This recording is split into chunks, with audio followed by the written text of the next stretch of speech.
എല്ലാ മാന്യ ശ്രോതാക്കൾക്കും സാക്ഷ്യ പൊളിറ്റിക്സ് നെറ്റ്വർക്കിൻ്റെ പേരിലുള്ള വന്ദനം ആദ്യമായിട്ട് അറിയിക്കുന്നു.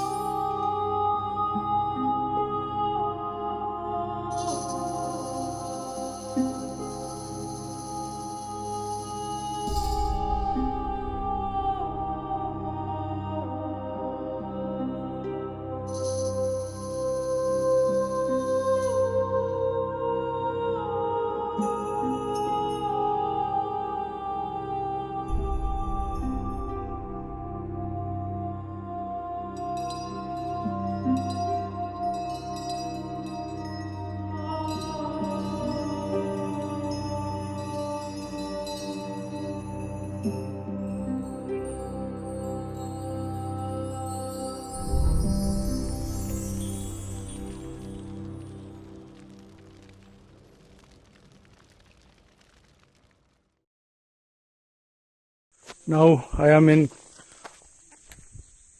Solapet Baptist Church. This is burned out by the Methi groups last month, and along with this 100 families were burned out and people were thrown out from these areas.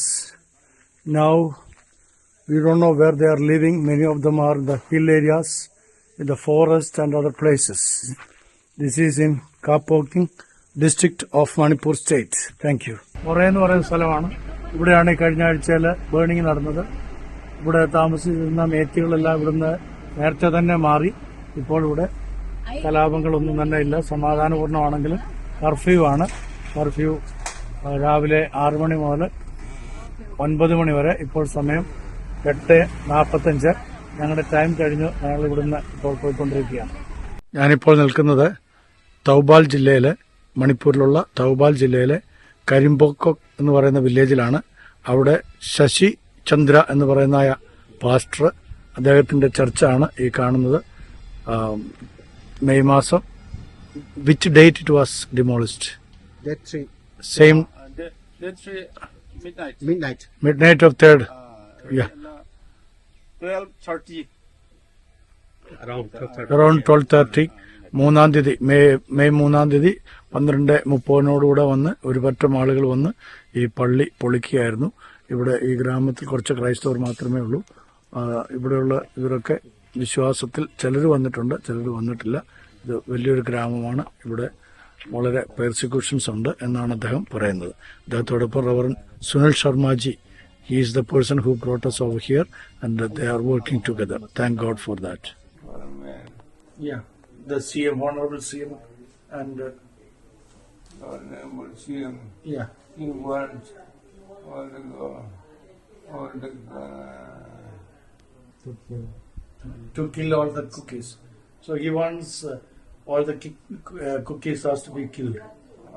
That is what he is intending. Okay. So is there any remedy for this violence? What is your suggestion? My reason is he should repent on this. But he never repent. He said he should repent on this, but he never repent. Okay. The CM has to repent. He doesn't have any But, remorse in what he has done. Yeah. He does not have any Remorse. of what has been going on. So we all are praying for you, and we want you to come to Kerala for the further treatment. Therefore, I came out here. We arranged the hospital for you, some of the mission hospital.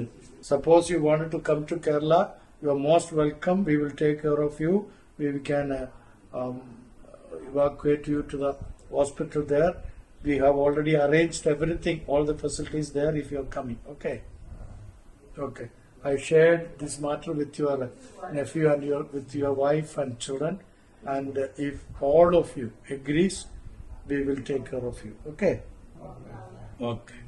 Thank you very much. ചുരച്ചാമ്പൂരിന്റെ MLA mister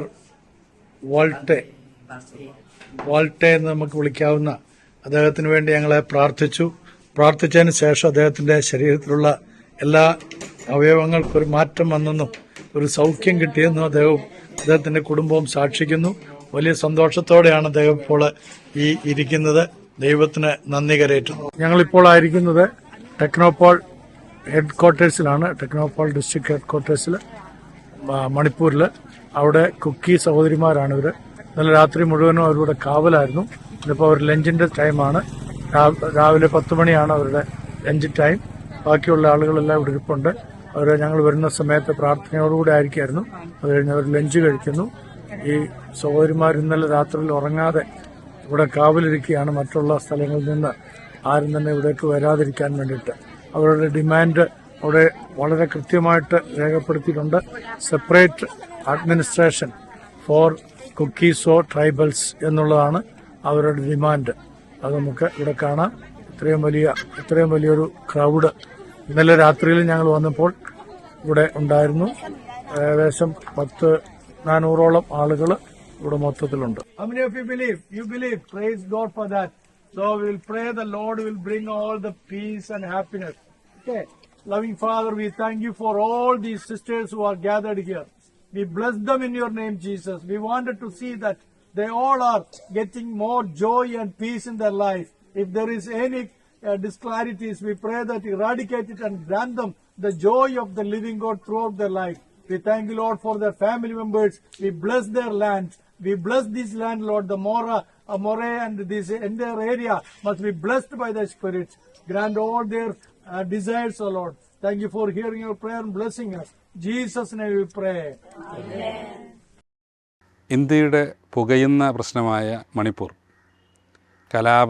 കലുഷിതമായ ഒരു അന്തരീക്ഷത്തിൽ നമ്മൾ നോക്കിക്കാണുമ്പോൾ ഭാരതീയർക്ക് ആകമാനം വിഷമതയുണ്ടാക്കുന്ന, വേദനയുണ്ടാക്കുന്ന, കണ്ണുനീരുണ്ടാക്കുന്ന ആ വലിയ പ്രശ്നങ്ങളെ നേരിട്ട് കണ്ടറിഞ്ഞും അതിനിടയ്ക്ക് സഞ്ചരിച്ചും പല സ്ഥലങ്ങളിലും അതിന് ഒരറുതി വരെ അല്ലെങ്കിൽ തന്നാലാവുന്ന വിധം വേണ്ട സഹായ സഹകരണങ്ങൾ ചെയ്തും മുന്നോട്ട് പോകുന്ന ശ്രീ ജോൺസൺ തേക്കടയിൽ അച്ഛൻ, അദ്ദേഹത്തെ സഹായിക്കുന്ന സേക്രഡ് ഹാർട്ട് കോളേജ്, അതല്ലെങ്കിൽ കലാപത്തിൻ്റെ അനന്തരഫലമായിട്ടുണ്ടായിട്ടുള്ള അവിടെയുള്ള വിദ്യാർത്ഥികൾ, അവരെ കേരളത്തിൽ കൊണ്ടുവന്ന് പഠിപ്പിക്കുന്നതിനും ഈ പഠനത്തിന് വേണ്ട സുഗമമായ നടത്തിപ്പ് നടത്തുന്നതിനും ഡിവൈൻ ധ്യാനകേന്ദ്രം വഹിച്ചിട്ടുള്ള പങ്ക്, അതിനോട് ചേർന്ന് തന്നെ സേക്രഡ് ഹാർട്ട് കോളേജിലെ അധ്യാപകരും അതിൻ്റെ മാനേജ്മെൻറ്റും സ്വീകരിച്ചിട്ടുള്ള നടപടികൾ,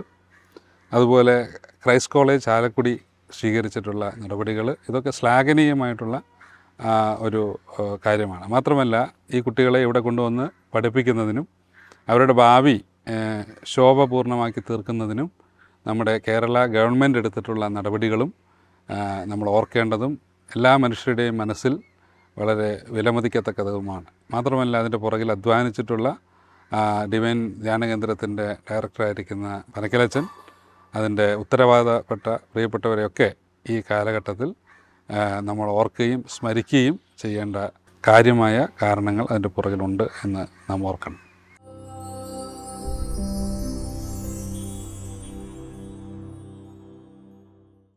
ഇന്നത്തെ ഈ ചർച്ചയിൽ നമ്മുടെ അതിഥിയായിട്ട് വന്നിരിക്കുന്നത് റവറൻഡ് ഡോക്ടർ ജോൺസൺ തേക്കടയിൽ അച്ഛനാണ്. മണിപ്പൂർ കലാപത്തിൻ്റെ എല്ലാ പാതകളിൽ കൂടെയും നിരന്തരമായി സഞ്ചരിച്ച് ആവശ്യമായ പാഠങ്ങൾ പഠിച്ചും അറിഞ്ഞും ആ മേഖലകളെക്കുറിച്ച് നല്ല അവഗാഹമുള്ള ഒരു ചരിത്ര അധ്യാപകനായി ഇന്ന് അച്ഛൻ പല ചാനൽ ചർച്ചകളിലും വരുന്നത് നമ്മൾ കണ്ടിട്ടുണ്ട്. അച്ഛനെക്കുറിച്ച് നമുക്കറിയാവുന്നത് കൊണ്ട് തന്നെ അച്ഛൻ സഞ്ചരിച്ച മണിപ്പൂരിൻ്റെ വിവിധ മേഖലയിലുള്ള കാര്യങ്ങളെ ഇപ്പോൾ നമ്മൾ ചോദിച്ചറിയാനായിട്ട് പോവുകയാണ്. അച്ഛന് നമസ്കാരം. Thank you. അച്ഛാ, മണിപ്പൂർ കലാപത്തിൻ്റെ വേരുകൾ നമ്മൾ തേടിപ്പോയാൽ അത് എത്തിച്ചേരുന്ന വംശീയവും മതപരവും അതുപോലെ കുടിയേറ്റ സംബന്ധമായിട്ടുള്ള വിഷയങ്ങളും ചേർത്ത് നമുക്കൊന്ന് ചുരുക്കി പറഞ്ഞു തരാനായിട്ട് പറ്റും? ഓക്കെ, വളരെ നല്ല ഒരു ചോദ്യമാണ്. അതായത് ഇന്ത്യയിൽ 4 തരത്തിലുള്ള കുടിയേറ്റങ്ങൾ നടന്നിട്ടുണ്ട്. നമ്മൾ ചരിത്രപരമായി പല കാര്യങ്ങളും വീക്ഷിച്ചാൽ മാത്രമേ ഇതിൻ്റെ പിന്നാമ്പുറത്തുള്ള പ്രശ്നങ്ങളുടെ രൂക്ഷത മനസ്സിലാക്കാൻ കഴിയുള്ളൂ. ആദ്യത്തെ കുടിയേറ്റം ഇവിടെ സംഭവിച്ചിരിക്കുന്നത് നിഗ്രിറ്റോസിൻ്റെയാണ്. അന്ന് ഇന്ത്യയിൽ ജനങ്ങളാരും തന്നെ ഇല്ലാത്ത ഒരു കാലഘട്ടത്തിൽ ആദ്യത്തെ കുടിയേറ്റം എന്ന് പറയുന്നത് നെഗ്രിറ്റോസിൻ്റെയാണ്. അതിന് ശേഷമാണ് പ്രോട്ടോ ഓസ്ട്രേലിയൻസ് വരുന്നത്. പ്രോട്ടോ ഓസ്ട്രേലിയൻസ് വന്നു കഴിഞ്ഞപ്പോൾ ഈ നെഗ്രിറ്റോസും പ്രോട്ടോ ഓസ്ട്രേലിയൻസും തമ്മിൽ വളരെ അഗാധമായ ഐക്യത്തിലും സ്നേഹത്തിലും ഒരു വ്യത്യാസമില്ലാതെ അവർ ജീവിച്ചു വരുന്ന കാലഘട്ടം. മൂന്നാമത്തെ കാലഘട്ടത്തിലെ കുടിയേറ്റമാണ് മംഗോളിയൻസിൻ്റെ കുടിയേറ്റം. ഈ മംഗോളിയൻസ് കുടിയേറിയത് ശരിക്കും നോർത്ത് ഈസ്റ്റ് സൈഡുകളിലാണ്. നമ്മൾ പറയുന്ന മണിപ്പൂർ, നാഗാലാൻഡ്, മിസോറാം ഇങ്ങനെയുള്ള സ്ഥലങ്ങളിലേക്കാണ് അവരുടെ കുടിയേറ്റം സംഭവിച്ചിരിക്കുന്നത്. അപ്പോൾ അത് നമുക്കറിയാവുന്ന പോലെ തന്നെ ഈസ്റ്റേൺ സൈഡിൽ നിന്നുള്ള കുടിയേറ്റമാണ് സംഭവിച്ചത്. അപ്പോൾ അവരെല്ലാം ട്രൈബൽസ് ആയിരുന്നു. ഈ പറഞ്ഞതായിട്ടുള്ള മംഗോളിയൻസ് എല്ലാം ഗോത്രവർഗത്തിൽപ്പെട്ട ആളുകളാണ്, നല്ല പങ്കാളുകൾ. അപ്പോൾ അവർ താമസിച്ചിരുന്നായ ഹില്ലേരിയകൾ, അവർക്കെപ്പോഴും വാസയോഗ്യം എന്ന് പറയുന്നത് ഹില്ലേരിയകളാണ്. ഹില്ലേരിയയിൽ ഇപ്പോഴും അവർക്ക് താമസിക്കാൻ കൂടുതൽ സുരക്ഷിതമായിട്ട് അവർക്ക് ഫീൽ ചെയ്യുന്ന സ്ഥലം. പിന്നെ നാലാമത്തെ കുടിയേറ്റമാണ് ഇന്ത്യയിൽ സംഭവിച്ചത്, ആര്യന്മാരുടെ കുടിയേറ്റം. ആര്യന്മാരുടെ കുടിയേറ്റമാണ് ഏറ്റവും അവസാനമായിട്ട് സംഭവിച്ചതും. പക്ഷേ ഈ ആര്യന്മാർ വന്നതിന് ശേഷമാണ് ആദ്യത്തെ 3, അതായത് ഈ നെഗ്രിറ്റോസിൻ്റെയും പ്രോട്ടോ ഓസ്ട്രേലിയൻസിൻ്റെയും അതോടൊപ്പം തന്നെ മംഗോളിയൻസിൻ്റെയും ഇടയിൽ വളരെ ഭിന്നതകൾ ഉണ്ടാകാനായിട്ട് ഇടയായിത്തീർന്നത്. അപ്പോൾ ആര്യൻസ് അവർക്കൊരു പ്രത്യേക മതം പോലും പിന്നീട് അവർ രൂപീകരിച്ചു. ആര്യനിസം എന്ന് പറയുന്ന ഒരു മതചിന്തകൾ അവർ കൊണ്ടുവന്നു.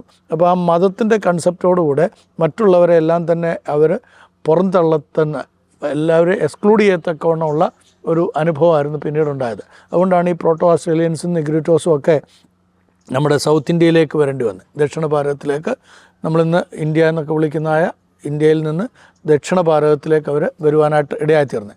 അപ്പോൾ ഈ മംഗോളിയൻസ് ആകട്ടെ അവർ നോർത്ത് ഈസ്റ്റിലാണ് അന്നും ഇന്നും മോർ കംഫർട്ടബിളായിട്ട് വളരെ സംതൃപ്തരായിട്ട് കഴിയുന്നത്. അപ്പോൾ ഈ ആര്യനിസം അന്നത്തെ കാലം മുതൽ തന്നെ അവർ രൂപപ്പെടുത്തിയെടുത്ത ഒരു സമ്പ്രദായമാണ് ഒരു മതാത്മകത. അവരുടെ ജീവിത രീതികളെല്ലാം മതാത്മകതയുമായിട്ട് ബന്ധപ്പെട്ട് കിടക്കുന്നതാണ്. അപ്പോൾ ഈ മതാത്മകതയുടെ അടിസ്ഥാനത്തിലാണ് അവർ എല്ലാ കാര്യങ്ങളും ചെയ്യുന്നത്. അതുകൊണ്ടാണ് ഈ ചാതുർവർണ്ണ്യം വന്നത്. ശരിക്കും ഈ ആര്യനിസത്തിൻ്റെ കോൺട്രിബ്യൂഷനാണ് ചാതുർവർണ്ണ്യം എന്ന് പറയുന്നത്. നമ്മൾ പഠിച്ചിട്ടുള്ള ഇപ്പോഴും ഇന്ത്യയുടെ വിവിധ ഭാഗങ്ങളിൽ നടപ്പിൽ വരുത്തിക്കൊണ്ടിരിക്കുന്ന, ഇന്നും നടപ്പിൽ വരുത്തണമെന്ന് ഭരണാധിപന്മാർ ആഗ്രഹിക്കുന്നതായിട്ടുള്ള ആ ഒരു അജണ്ട ശരിക്കും ആര്യനിസത്തിൻ്റെ അജണ്ടയാണ്. അപ്പോൾ അവർ വന്നതോടുകൂടെയാണ് നമ്മുടെ രാജ്യത്തിൽ ഈ ഭിന്നതകൾ ഉണ്ടാകാനായിട്ട് ഇടയായിത്തീർന്നത്. പിന്നീട് നമുക്കറിയാവുന്ന പോലെ വേറെ ഒരുപാട് കുടിയേറ്റങ്ങൾ നടന്നിട്ടുണ്ട്. അതൊക്കെ സ്വാഭാവികമായിട്ട് വരികയും പോവുകയും ചെയ്തിട്ടുള്ള കുടിയേറ്റങ്ങളാണ്. എന്നാൽ ഈ 4 കുടിയേറ്റങ്ങൾ ഇവിടെ പെർപ്പച്വലായിട്ടുണ്ടായി. അതിൻ്റെ ഒരു ഭാഗമാണ് മണിപ്പൂരിലേക്ക് കുടിയേറിയായിട്ടുള്ള മംഗോളിയൻസ് വന്നതായിട്ടുള്ള സമയത്ത് അവർ ഹില്ലേരികളിൽ താമസിക്കുന്ന സമയത്താണ് പിന്നീട് ഇസ്ലാമിൻ്റെ വരവ് നമ്മുടെ ഭാരതത്തിലേക്കുണ്ടായത്. ഇന്ത്യയിലേക്ക് ഇസ്ലാം വന്നു, ഇസ്ലാമിൻ്റെ ഭരണം വന്നു. അങ്ങനെ വന്ന സമയത്ത് സുൽത്താനൈറ്റ്, നമ്മുടെ ഡൽഹിയിലൊക്കെ ഉള്ള സുൽത്താനൈറ്റിൻ്റെ അവരുടെ ജീവിത ക്രമങ്ങൾ മറ്റുള്ളവർക്ക് ബാധ്യതയായി കഴിഞ്ഞപ്പോൾ, അവർക്കത് സഹിക്കാൻ കഴിയാതായപ്പോൾ അവർ പല സ്ഥലങ്ങളിലേക്ക് നാട് വിട്ടു പോകേണ്ടി വന്നു. അങ്ങനെ നാട് വിട്ടു പോയ സമയത്ത് അന്ന് പിന്നെ ഇന്ത്യ എന്ന് പറയുന്ന ഇന്നത്തെ ടെറിട്ടറി അല്ലല്ലോ, വിശാലമായി കിടക്കുന്നതാണ്. പാകിസ്ഥാൻ്റെയും അഫ്ഗാനിസ്ഥാൻ്റെയും അതുപോലെ ബലൂചിസ്ഥാൻ്റെയും ഒക്കെ ഒരു ഭാഗം ഉണ്ടായിരുന്നു. ബംഗ്ലാദേശൊക്കെ ഇന്ത്യയുടെ ഭാഗമായിട്ട് കഴിയുന്ന കാലഘട്ടത്തിൽ ഈ ഔറംഗസീബ് എന്ന് പറയുന്നതായിട്ടുള്ള ഭരണാധിപൻ്റെ കാലഘട്ടത്തിലാണ് അന്നത്തെ ആര്യനിസത്തിൽ ഉൾപ്പെട്ടു നിന്നായിട്ടുള്ള ജനങ്ങൾക്ക് കൂടുതൽ പ്രശ്നങ്ങളുണ്ടായി. അവരുടെ മതാത്മകത, അവർ ഉണ്ടാക്കിയ ചാതുർവർണ്ണ്യം അവർക്ക് നിലനിർത്താൻ കഴിയാതെ വന്നപ്പോൾ അവരവിടുന്ന് മറ്റു സ്ഥലങ്ങളിലേക്ക് ഓടിപ്പോകേണ്ടി വന്നു. അങ്ങനെ കാംഗ്ലോപാക്ക് എന്നായിരുന്നു മണിപ്പൂരിനെ പണ്ട് അറിയപ്പെട്ടിരുന്നത്. കാംഗ്ലോപാക്ക് എന്ന് പറയുന്ന അതൊരു പ്ലെയിൻ ലാൻഡാണ്. ആ കാംഗ്ലോപാക്ക് എന്ന് പറയുന്ന അതാണ് ശരിക്കും ഒരു ട്രൈബൽ വേർഷനാണ്, ട്രൈബൽ വാക്കാണ്. അവിടെയൊക്കെ ആളുകൾ കുടിയേറി, പ്രത്യേകിച്ച് ബംഗ്ലാദേശ് പ്രദേശങ്ങളിൽ നിന്നൊക്കെയുള്ള ആളുകൾ വന്നപ്പോൾ ഒരു പ്രശ്നം എന്താണെന്ന് വെച്ച് കഴിഞ്ഞാൽ അവിടെ ഈ ചാതുർവർണ്ണ്യമില്ല. അവർ ട്രൈബൽസ് അല്ലേ. അപ്പോൾ ഈ ചാതുർവർണ്ണ്യമില്ലാത്ത ദേശങ്ങളൊക്കെ മ്ലേച്ഛ ദേശമായിട്ട് അവർ കാണപ്പെട്ടു.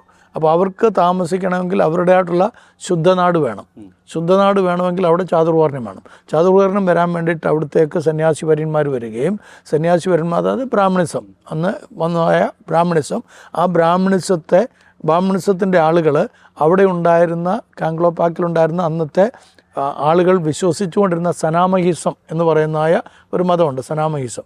അതായിരുന്നു അവരുടെ ഒറിജിനൽ. സനാമഹിസം എന്ന് പറയുന്നത് തണുത്ത വെള്ളത്തെ ആരാധിക്കുന്ന ഒരു വിഭാഗമാണ്. അവർ വളരെ ശാന്തതയൊക്കെ ഉള്ള ആളുകളായിരുന്നു. അപ്പോൾ അവരുടെ ഇടയിലേക്ക് ഈ ചാതുർവർണ്ണ്യം കൊണ്ടുവരാൻ വേണ്ടിയിട്ട് അവർക്ക് ഒരു വൈഷ്ണവ പദവി കൊടുത്തു. അവിടെ ഉണ്ടായിരുന്ന തദ്ദേശവാസികൾക്ക് വൈഷ്ണവ പദവി കൊടുത്തു. ബ്രാഹ്മണന്മാർ കുടിയേറി വന്നു. അപ്പോൾ ഈ വൈഷ്ണവസിൻ്റെ ഇടയിൽ അതിന് ശേഷം പിന്നീട് ബാക്കി അവരെ തന്നെ ക്ഷത്രിയ എന്നുള്ള ഒരു കാറ്റഗറിയിലേക്ക് കൊണ്ടുവന്നു. പിന്നീട് അവിടെ ഈ നായന്മാരും വിഭാഗം ശൂദ്രന്മാരുടെ ഇതില്ല. അപ്പോൾ ഈ ബാക്കിയുള്ളവരെല്ലാം തന്നെ ഹില്ലേരിയയിൽ താമസിക്കുന്ന ആളുകളെല്ലാം മ്ലേച്ഛന്മാരായിട്ടും കൺസിഡർ ചെയ്തു, മ്ലേച്ഛ രാജ്യം. അപ്പോൾ അങ്ങനെയാണ് അവിടുത്തെ ഈ ആദ്യത്തെ, അതായത് അത് 17-ാം നൂറ്റാണ്ട് വരെയൊക്കെ നിലനിന്ന സാമ്പ്രദായത്തിൻ്റെ കാര്യങ്ങളാണ്. അതിനുശേഷം ഈ സനാമഹിസത്തിൽ നിന്ന് ആളുകളെ ഇന്നത്തെ നമ്മൾ കാണുന്നതായിട്ടുള്ള അവിടുത്തെ മേത്തി വിഭാഗത്തിലേക്കുള്ള ആളുകളെ കൺവേർട്ട് ചെയ്തു. അതൊരു ഭയങ്കര ക്രൂരമായ കൺവേർഷനായിരുന്നു, നിർബന്ധിതമായിട്ടുള്ള മതപരിവർത്തനമായിരുന്നു. നിർബന്ധം എന്ന് പറഞ്ഞു കഴിഞ്ഞാൽ അന്ന് ക്ഷത്രിയ വിഭാഗത്തിലേക്ക് ഇവർ ചേർക്കപ്പെട്ട് കഴിഞ്ഞപ്പോൾ ആരെങ്കിലും ഈ സനാമഹിസത്തിൽ നിന്ന് വിട്ട് ഇന്ന് കാണുന്ന മേത്തി വിഭാഗത്തിലേക്ക് വരുന്നില്ല എങ്കിൽ അവരെ കൊന്നുകളയുന്ന ഒരു സമ്പ്രദായം ഉണ്ടായി. അങ്ങനെ രൂക്ഷമായി രക്തപരമായി തന്നെ അവരെ കൊന്നൊടുക്കുന്ന ഒരു സമ്പ്രദായം ഉണ്ടായി. അങ്ങനെയാണ് അവിടെ ഈ സനാമഹിസത്തെ ഇല്ലായ്മ ചെയ്യാനായിട്ട് അവർ ശ്രമിക്കുകയും അവിടെ ഇന്ന് നമ്മൾ കാണുന്ന പോലെ ബ്രാഹ്മണിസവും അതുപോലെ ക്ഷത്രിയ വൈഷ്ണവ വിഭാഗമൊക്കെ രൂപപ്പെട്ട് വരാനായിട്ട് ഇടയായിത്തീർന്നത്. അപ്പോൾ അതിൻ്റെ ഒരു കാമ്പ് ഇപ്പോഴും അവരുടെ എല്ലാ ഉള്ളിൽ കിടപ്പുണ്ട്. എന്നാൽ ഇന്നത്തെ മുഖ്യമന്ത്രിയായിരിക്കുന്ന ആദരണീയനായിരിക്കുന്ന ശ്രീ എൻ ബീരൻ സിംഗ്, അദ്ദേഹം ശരിക്കും സനാമഹിസത്തിലേക്ക് ജനങ്ങളെ മടക്കി കൊണ്ടുപോകാനായിട്ടും സനാമഹിസം മതം പുനർജീവിപ്പിക്കാനായിട്ടുള്ള ഉദ്യമത്തിലാണ്. അങ്ങനെയാണ് ഈ അരമ്പായ് താങ്കോൽ എന്ന് പറയുന്നതായിട്ടുള്ള ആ ഒരു സംഘം അദ്ദേഹം രൂപീകരിക്കുന്നത്. അരമ്പായ് താങ്കോൽ രൂപീകരിച്ച് തന്നെ ശരിക്കും സനാമഹിസത്തിലേക്ക് ആളുകളെ കൊണ്ടുപോകാനായിട്ട്. 2003 പ്രമോദ് സിംഗ് എന്ന് പറയുന്നതായിട്ടുള്ള ഒരു ചെറുപ്പക്കാരൻ, അദ്ദേഹം ഗുജറാത്തിലേക്ക് പോകാനിടയായി. അദ്ദേഹം അവിടെ ചെന്നിട്ട് ABVP-യുമായിട്ട് ചേർന്ന് പ്രവർത്തിക്കാനായിട്ട് അഖില ഭാരത വിദ്യാർത്ഥി പരിഷത്തുമായിട്ട് ബന്ധപ്പെട്ട് അദ്ദേഹം പ്രവർത്തിക്കുകയും അങ്ങനെ പ്രവർത്തിച്ചതിൻ്റെ ഫലമായിട്ട് അദ്ദേഹം മടങ്ങി വന്ന് 2003 അദ്ദേഹം രൂപപ്പെടുത്തിയാണ് മേത്തി ലീപ്പൂൺ എന്ന് പറയുന്നതായിട്ടുള്ളൊരു സംഘം. അപ്പോൾ മേത്തി ലീപ്പൂൺ എന്ന് പറയുന്നത് ശരിക്കും ഒരു ഹിന്ദുത്വ സംഘമാണ്. ഹിന്ദുത്വ എന്ന് പറഞ്ഞു കഴിഞ്ഞാൽ സംഘപരിവാർ ഫാമിലിയിൽ പെട്ടതായിട്ടുള്ള ഒരു സംഘമാണ് മേത്തി ലീപ്പൂൺ. അരമ്പായ് താങ്കോൽ ആകട്ടെ അവർ ഹിന്ദു മതത്തിൽ നിന്ന് സനാമഹിസത്തിലേക്ക് ആളുകളെ കൊണ്ടുപോകാനായിട്ട് ശ്രമിക്കണം. പക്ഷേ ഈ ഹിന്ദുത്വ അജണ്ട എന്ന് പറയുന്നത് ആര്യനിസത്തിൻ്റെ ഒരു പ്രത്യേകത എന്താണെന്ന് വെച്ച് കഴിഞ്ഞാൽ ഈ ആളുകളെ തമ്മിൽ ഭിന്നിപ്പിക്കുക എന്നുള്ളതാണ്. എപ്പോഴും ഒരു സെക്ടേറിയൻ ഗ്രൂപ്പിലാണ് അവർ ആളുകളെ കണ്ടുകൊണ്ടിരിക്കുന്നത്. നമുക്കറിയാവുന്ന പോലെ അവർ പലപ്പോഴും പറയുന്നത് ഈ പ്ലെയിൻ ലാൻഡിൽ നമ്മുടെ ഇന്ത്യയിലെ ബാക്കി ഹിൽ ഏരിയകളല്ല അല്ലാത്ത സ്ഥലങ്ങളിലൊക്കെ അവർ പറയാനുള്ള ഹിന്ദു വേഴ്സസ് നോൺ ഹിന്ദുസ് എന്നാണ്. ഹിന്ദുക്കൾ എന്ന് പറയുമ്പോൾ ഹിന്ദുക്കൾ സമാധാനപ്രിയരാണ്, ഹിന്ദുക്കൾ ശാന്തത അനുഭവിക്കുന്നവരാണ്. പക്ഷേ ഹിന്ദുക്കളുടെ ആ ഒരു വിഭാഗത്തെ അല്ല അവർ വിഭാവനം ചെയ്യുന്നത്, മറിച്ച് ഹിന്ദുത്വത്തെയാണ് വിഭാവനം ചെയ്യുന്നത്. അപ്പോൾ ആ ഹിന്ദുത്വത്തിലാണ് ആര്യനിസം കിടക്കുന്നത്. അല്ലെങ്കിൽ വേറൊരു വാക്കിൽ പറഞ്ഞാൽ ആര്യനിസത്തിൻ്റെ ഒരു ബൈ പ്രൊഡക്ട്സ് ആണ് ഹിന്ദുത്വം എന്ന് പറയുന്നത്. അത് പലരും വിസ്മരിക്കുന്നുണ്ട്. ശരിക്കും ആര്യനിസം എന്ന് പറയുന്നത് ഒരു വരത്ത വിഭാഗമാണ്, വന്നു കയറിയവരാണ്, കുടിയേറി പാർത്തവരാണ്. അവർ വന്നതിന് ശേഷമാണ് ഇവിടുത്തെ ഈ വിഘടനവാദങ്ങളെല്ലാം തന്നെ ഉണ്ടായിരിക്കുന്നത്. ശരിക്കും ഇവിടെ ശാന്തിയും സമാധാനവും കൂടെ കഴിഞ്ഞ ആളുകളാണ്. അതാണ് നമുക്കറിയാവുന്നത് പോലെ പ്രോട്ടോ ഓസ്ട്രേലിയൻസും അതുപോലെ നിഗ്രിറ്റോസും മംഗോളിയൻസും ഒക്കെ. പക്ഷേ ആര്യനിസം വന്നതോടുകൂടിയാണ് ഈ വിഖണ്ഡതാവാദങ്ങളൊക്കെ കൊണ്ടുവരികയും ഇങ്ങനെ ചാതുർവർണ്ണയത്തിൻ്റെ ഉൽപ്പന്നങ്ങളായിട്ട് മാറുകയും ജനങ്ങളെ വിഭജിക്കുകയും ചെയ്തത്. ഡിവൈഡ് ആൻഡ് റൂൾ എന്നുള്ള പോളിസി ശരിക്കും ആര്യനിസത്തിൻ്റെ ഒരു ഭാഗമാണ്. അതാണിന്ന് ഹിന്ദുത്വ ഏറ്റെടുത്തിരിക്കുന്നത്, ഹിന്ദുത്വ വാക്താക്കൾ അത് ഏറ്റെടുത്തിരിക്കുന്നത്. അതിൻ്റെ ഒരു ഔട്ട്കമാണ് മണിപ്പൂരിൽ ഇപ്പോൾ സംഭവിച്ചുകൊണ്ടിരിക്കുന്നത്. ഈ മണിപ്പൂർ കലാപത്തിൻ്റെ പുറത്തു നിന്നുള്ള പ്രയാസങ്ങൾ അല്ലെങ്കിൽ അത് തുടങ്ങുന്നതിനോ അതിനെ സപ്പോർട്ട് ചെയ്യുന്നതിനോ ഒക്കെ വേണ്ടി രാഷ്ട്രീയപരമായോ മറ്റ് കച്ചവട താല്പര്യത്തോടു കൂടെ കയറി ചെന്നിട്ടുള്ള ഇഷ്യൂസ് അങ്ങനെ എന്തൊക്കെയാണ് അച്ഛൻ കണ്ടെത്തിയിട്ടുള്ളത്? ശരിക്കും അത് ശരിക്കും നമ്മൾ മണിപ്പൂരിൻ്റെ ഇപ്പോഴത്തെ സാഹചര്യങ്ങളെ പഠിച്ചു കഴിഞ്ഞാൽ ഈ 2003 വരെ അവിടെ ഈ ട്രൈബൽസ് തമ്മിലുള്ള പ്രശ്നങ്ങളെ ഉണ്ടായിരുന്നുള്ളൂ. അത് 95 അത് അവസാനിച്ചു. ശരിക്കും ട്രൈബൽസ് തമ്മിൽ, പ്രത്യേകിച്ച് അവിടെ പ്രധാനപ്പെട്ട 3 ട്രൈബൽസ് എന്ന് പറയുന്നത് അതിനകത്തൊന്ന് അത്ര ശക്തിയുള്ളതല്ല. കോം ട്രൈബ് എന്ന് പറയുന്നത് നമ്മുടെ മേരി കോം ഒക്കെ അത് ഉൾപ്പെട്ട് നിൽക്കുന്ന അവർ കുറച്ച് പേരേ ഉള്ളൂ. എന്നാൽ പ്രബലമായിട്ടുള്ള 2 ട്രൈബൽസ് എന്ന് പറയുന്നത് ഒന്ന് കുക്കി ട്രൈബൽസും മറ്റൊന്ന് നാഗാസാണ് ഭൂരിപക്ഷം. നാഗ ട്രൈബലും കുക്കി ട്രൈബലും ഇവർ തമ്മിൽ മുൻകാലത്ത് ഈ നാഗാസ് തമ്മിലായിരുന്നു പ്രശ്നം. അവർ ഓരോ മലകളിലാണ് താമസിക്കുന്നത്. ഈ ഓരോ ട്രൈബൽസിനും അതിൻ്റെ സബ് ട്രൈബ്സ് ഉണ്ട്. അപ്പോൾ അവർ താമസിക്കുന്ന ഇടത്ത് നിന്ന് അവരുടെ കൂട്ടത്തിൽ നിന്ന് വേറൊരാൾ അങ്ങോട്ട് പോയിട്ട് മറ്റൊരു ട്രൈബിൽ ഒരു പ്രശ്നം ഉണ്ടായാൽ അവരെല്ലാം കൂട്ടത്തോടെ വന്ന് ഈ ട്രൈബൽസിനെ ഇല്ലായ്മ ചെയ്യും. അവർ ശരിക്കും ഈ കുന്തം എറിയുന്ന ആളുകൾ. ഇന്നും നാഗാസിൻ്റെ അവരുടെ ചിഹ്നം ഈ കുന്തമാണ്. പ്രത്യേക തരത്തിലുള്ള കുന്തമാണ് അവരുടെ ഇത്. അപ്പോൾ അത് വിഷം പുരട്ടിയ കുന്തമാണ് അവർ ഉപയോഗിക്കുന്ന ആളുകളെ കൊല്ലാൻ. ഏറ്റവും കൂടുതൽ അവർ ശരിക്കും ഈ നാഗാസ് ഹെഡ് ഹണ്ടേഴ്സ് ആയിരുന്നു. അവർ തലകൊയ്ത്തുകാരായിരുന്നു. അവർ കൂടുതൽ തല കൊയ്ത് കൊണ്ടുവരുന്ന ആളുകൾ സ്വന്തം ഗോത്രത്തിലുള്ള ആളുകളാണെങ്കിൽ പോലും കൊണ്ടുവന്നു കഴിഞ്ഞാൽ അവരാണ് അവിടുത്തെ ലീഡർ, ഗോത്രത്തലവൻ. ആ ഒരു രീതിയായിരുന്നു. അതേസമയം കുക്കികളാകട്ടെ അവർ കുറച്ചും കൂടെ വെപ്പൺസൊക്കെ ഉപയോഗിക്കാനായിട്ട് ഇച്ചിരി കൂടെ മോഡേൺ, അന്നത്തെ കാലത്ത് തന്നെ മോഡേൺ വെപ്പൺസൊക്കെ ഉപയോഗിക്കാനായിട്ട് ശീലിച്ചാടുള്ള ആളുകളാണ്.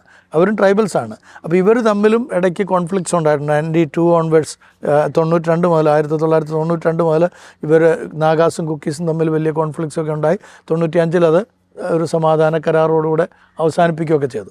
അത് കഴിഞ്ഞിട്ട് പിന്നെ യാതൊരു വിധത്തിലുള്ള കുഴപ്പമില്ലായിരുന്നു. എന്നാൽ ഇപ്പം ബാലു ചോദിച്ച ആ ചോദ്യം വളരെ പ്രസക്തം. 2003 അന്നത്തെ ആളുകൾ, അന്നത്തെ ഭരണാധിപന്മാരിൽ ചിലർ അവിടുത്തെ ഈ ജിയോഗ്രഫിക്കൽ പഠനത്തിന് വേണ്ടിയിട്ട് കുറച്ച് ആളുകളെ വിട്ടു. അതിനകത്ത് ഏറ്റവും കൂടുതൽ ഈ പെട്രോളിയം ഉൽപ്പന്നങ്ങൾ കിട്ടാൻ സാധ്യതയുള്ള ഒരു മേഖലയായിട്ട് അവർ പഠനം നടത്തി. ഏകദേശം 7ഓളം കമ്പനികളാണ് പഠനത്തിനായിട്ട് വന്നത്. അപ്പോൾ അവർ പഠിച്ചു കഴിഞ്ഞപ്പോൾ ലോകത്തിൽ തന്നെ ഏറ്റവും കൂടുതൽ പെട്രോളിയം ഉൽപ്പന്നങ്ങൾ ലഭ്യമാക്കാവുന്ന മേഖലയായിട്ട് ഈ ഹില്ലേരിയകളെ കണ്ടെത്തി. മണിപ്പൂരിൻ്റെ ഒരു സൈഡ് നമുക്കറിയാവുന്ന പോലെ മ്യാൻമറാണ്. അപ്പം അതിൻ്റെ ഭാഗമാണ് ഇപ്പം മൊറ. ഇപ്പോൾ എന്നും കലാപം നടന്നുകൊണ്ടിരിക്കുന്ന സ്ഥലമാണ് മൊറ. അപ്പോൾ അവിടുന്ന് മുതൽ വളരെ വലിയ കുന്നുകളാണ്, എല്ലാം വലിയ വലിയ കുന്നുകളാണ്. അപ്പോൾ ആ കുന്നുകളിൽ അവർ പഠനം നടത്തി കഴിഞ്ഞപ്പോഴാണ് ഏറ്റവും കൂടുതൽ ധാതു ലവണങ്ങളുണ്ടെന്ന് മനസ്സിലായത്. അതേപോലെ തന്നെ ഡയമണ്ട്സ് ഉണ്ടെന്ന് മനസ്സിലായി. അപ്പോൾ പെട്രോളിയം, ഡയമണ്ട്, അതേപോലെ വേറെ ഈ ധാതു മിനറൽസ്. അതോടൊപ്പം തന്നെ അവിടെ ഒരു ഗ്രീൻ സ്റ്റോൺ ഉണ്ട്, പച്ചക്കല്ലുകൾ. ഈ പച്ചക്കല്ലിന് ലോകത്തിൽ ഏറ്റവും വിലപിടിപ്പുള്ള. അപ്പോൾ ഇതെല്ലാം ഹില്ലേരിയകളിലാണുള്ളത്. അപ്പോൾ അതാണ് എക്കണോമിക്കൽ റീസൺസ് എന്ന് പറയുന്നത്. അതെങ്ങനെയെങ്കിലും കൈവശമാക്കണം. പക്ഷേ അത് സാധിക്കുകയില്ല. 1967 ഇന്ത്യൻ കോൺസ്റ്റിറ്റ്യൂഷനിൽ, ഇന്ത്യൻ നിയമത്തിൻ്റെ അടിസ്ഥാനത്തിൽ ട്രൈബൽസിന് മാത്രമേ ഈ ഹില്ലേരിയകൾ ഒക്യുപ്പൈ ചെയ്യാനായിട്ട് പറ്റുള്ളൂ. വേറെ ആർക്കും പറ്റില്ല. ഈവൻ താമസിക്കാൻ പോലും പറ്റില്ല. ടെമ്പററി ആയിട്ടൊക്കെ പോയി താമസിക്കാമെന്നല്ലാതെ പെർമനൻ്റായിട്ട് അവർക്ക് അവിടെ റെസിഡൻസ് വെക്കാനോ അവിടെ അവരുടെ നിന്ന് ലാൻഡ് വാങ്ങിക്കാനോ പറ്റില്ല. അതെല്ലാം it belongs to the tribal community. അതാണ്. അപ്പം ഒരു എക്കണോമിക് റീസൺ ഈ വയലേഷൻ്റെ, ഇപ്പോഴത്തെ വയലൻസിന് പിന്നിലുണ്ട്. ഓക്കെ. അതിനപ്പുറത്തേക്ക് നമുക്ക് മതപരവും രാഷ്ട്രീയവുമായ പല പ്രശ്നങ്ങളും നേരത്തെ നിലനിന്നിരുന്നു. ഇപ്പോൾ ഇത് പെട്ടെന്ന് പൊട്ടിപ്പുറപ്പെടാനായിട്ട് ഉണ്ടായിട്ടുള്ള സാഹചര്യങ്ങൾ എന്തൊക്കെയാണെന്നാണ് അച്ഛൻ്റെ വിലയിരുത്തൽ? ഓക്കെ. ഞാൻ അവിടെ നടത്തിയ പഠനത്തിൽ, ഞാൻ മാത്രമല്ല അവിടുത്തെ പഠനം നടത്തിയ ആളുകളുടെ, ഞാൻ അവിടെ ഉണ്ടായിരുന്നല്ലോ, ഈ പ്രശ്നങ്ങളൊക്കെ കാണാനും കേൾക്കാനും പഠിക്കാനുമായിട്ട് ചെന്നപ്പോൾ അവിടുന്ന് പലരുമായിട്ട് സംസാരിച്ച കാര്യത്തിലും മറ്റുള്ള പഠനത്തിൻ്റെയൊക്കെ അടിസ്ഥാനത്തിൽ ഒരു കാര്യം ബോധ്യമായത്, ഈ അവിടുത്തെ ട്രൈബൽ കമ്മ്യൂണിറ്റിയെക്കുറിച്ച് അവർക്കൊരു സ്റ്റാറ്റസ് കോ ഉണ്ട്, ട്രൈബൽ സ്റ്റാറ്റസ് കോ ഉണ്ട്. എന്നാൽ ഈ മേത്തി വിഭാഗത്തിൽ ഉൾപ്പെട്ട് നിൽക്കുന്ന ആളുകൾക്ക് ഒരു പുരോഗമനം ഉണ്ടാകണമെങ്കിൽ ഈ ട്രൈബൽസുമായിട്ട് ചേർന്നെങ്കിലേ പറ്റുള്ളൂ എന്നുള്ള ഒരു ധാരണയിലായിരുന്നു ഇതുവരെ ഉണ്ടായിരുന്നത്. അങ്ങനെ തന്നെയായിരുന്നു ഉണ്ടായിരുന്നത്. അപ്പോൾ അവിടുത്തെ രാഷ്ട്രീയപരം എന്ന് പറയുന്നത്, ഈ കോൺഗ്രസ് അവിടെ ഭരിക്കുന്നതായിട്ടുള്ള സമയത്ത്, കോൺഗ്രസും മറ്റുള്ള ആളുകളും ഭരിക്കുന്ന സമയത്ത് അവരെല്ലാവരും തന്നെ ഐക്യത്തിൽ കഴിയാനായിട്ടുള്ള ഇതുണ്ടായി. എന്നാൽ BJP ഭരണത്തിലേക്ക് വന്നു കഴിഞ്ഞപ്പോൾ, പ്രത്യേകിച്ച് ശ്രീ N. വീരേൻ സിംഗ് അദ്ദേഹം ഭരണ സാരഥ്യം ഏറ്റെടുത്ത് കഴിഞ്ഞപ്പോൾ മുതൽ അവിടെ ഈ സനാമഹിസത്തിലേക്ക് ആളുകളെ കൊണ്ടുവരാനായിട്ട് ശ്രമിച്ചു. അദ്ദേഹത്തിൻ്റെ ഒരു അജണ്ട എന്ന് പറയുന്നത് ട്രൈബൽസ് അടക്കം എല്ലാവരും, മേത്തികളും എല്ലാവരും തന്നെ സനാമഹിസത്തിലേക്ക് വരണം എന്നുള്ളതാണ്. അപ്പോൾ അതിനു വേണ്ടിയിട്ട് എന്തെല്ലാം കാര്യങ്ങൾ ചെയ്യണമെന്നുള്ള അവർ ശ്രമിച്ചുകൊണ്ടിരിക്കുകയായിരുന്നു. എന്നാൽ ഈ ഗോത്രവിഭാഗങ്ങളുടെ സ്ഥലങ്ങൾ ഒക്യുപ്പൈ ചെയ്യണമെങ്കിൽ, അത് പിടിച്ചെടുക്കണമെങ്കിൽ തീർച്ചയായിട്ടും ഒരു ട്രൈബൽ സ്റ്റാറ്റസ് കോ ലഭ്യമാക്കണം.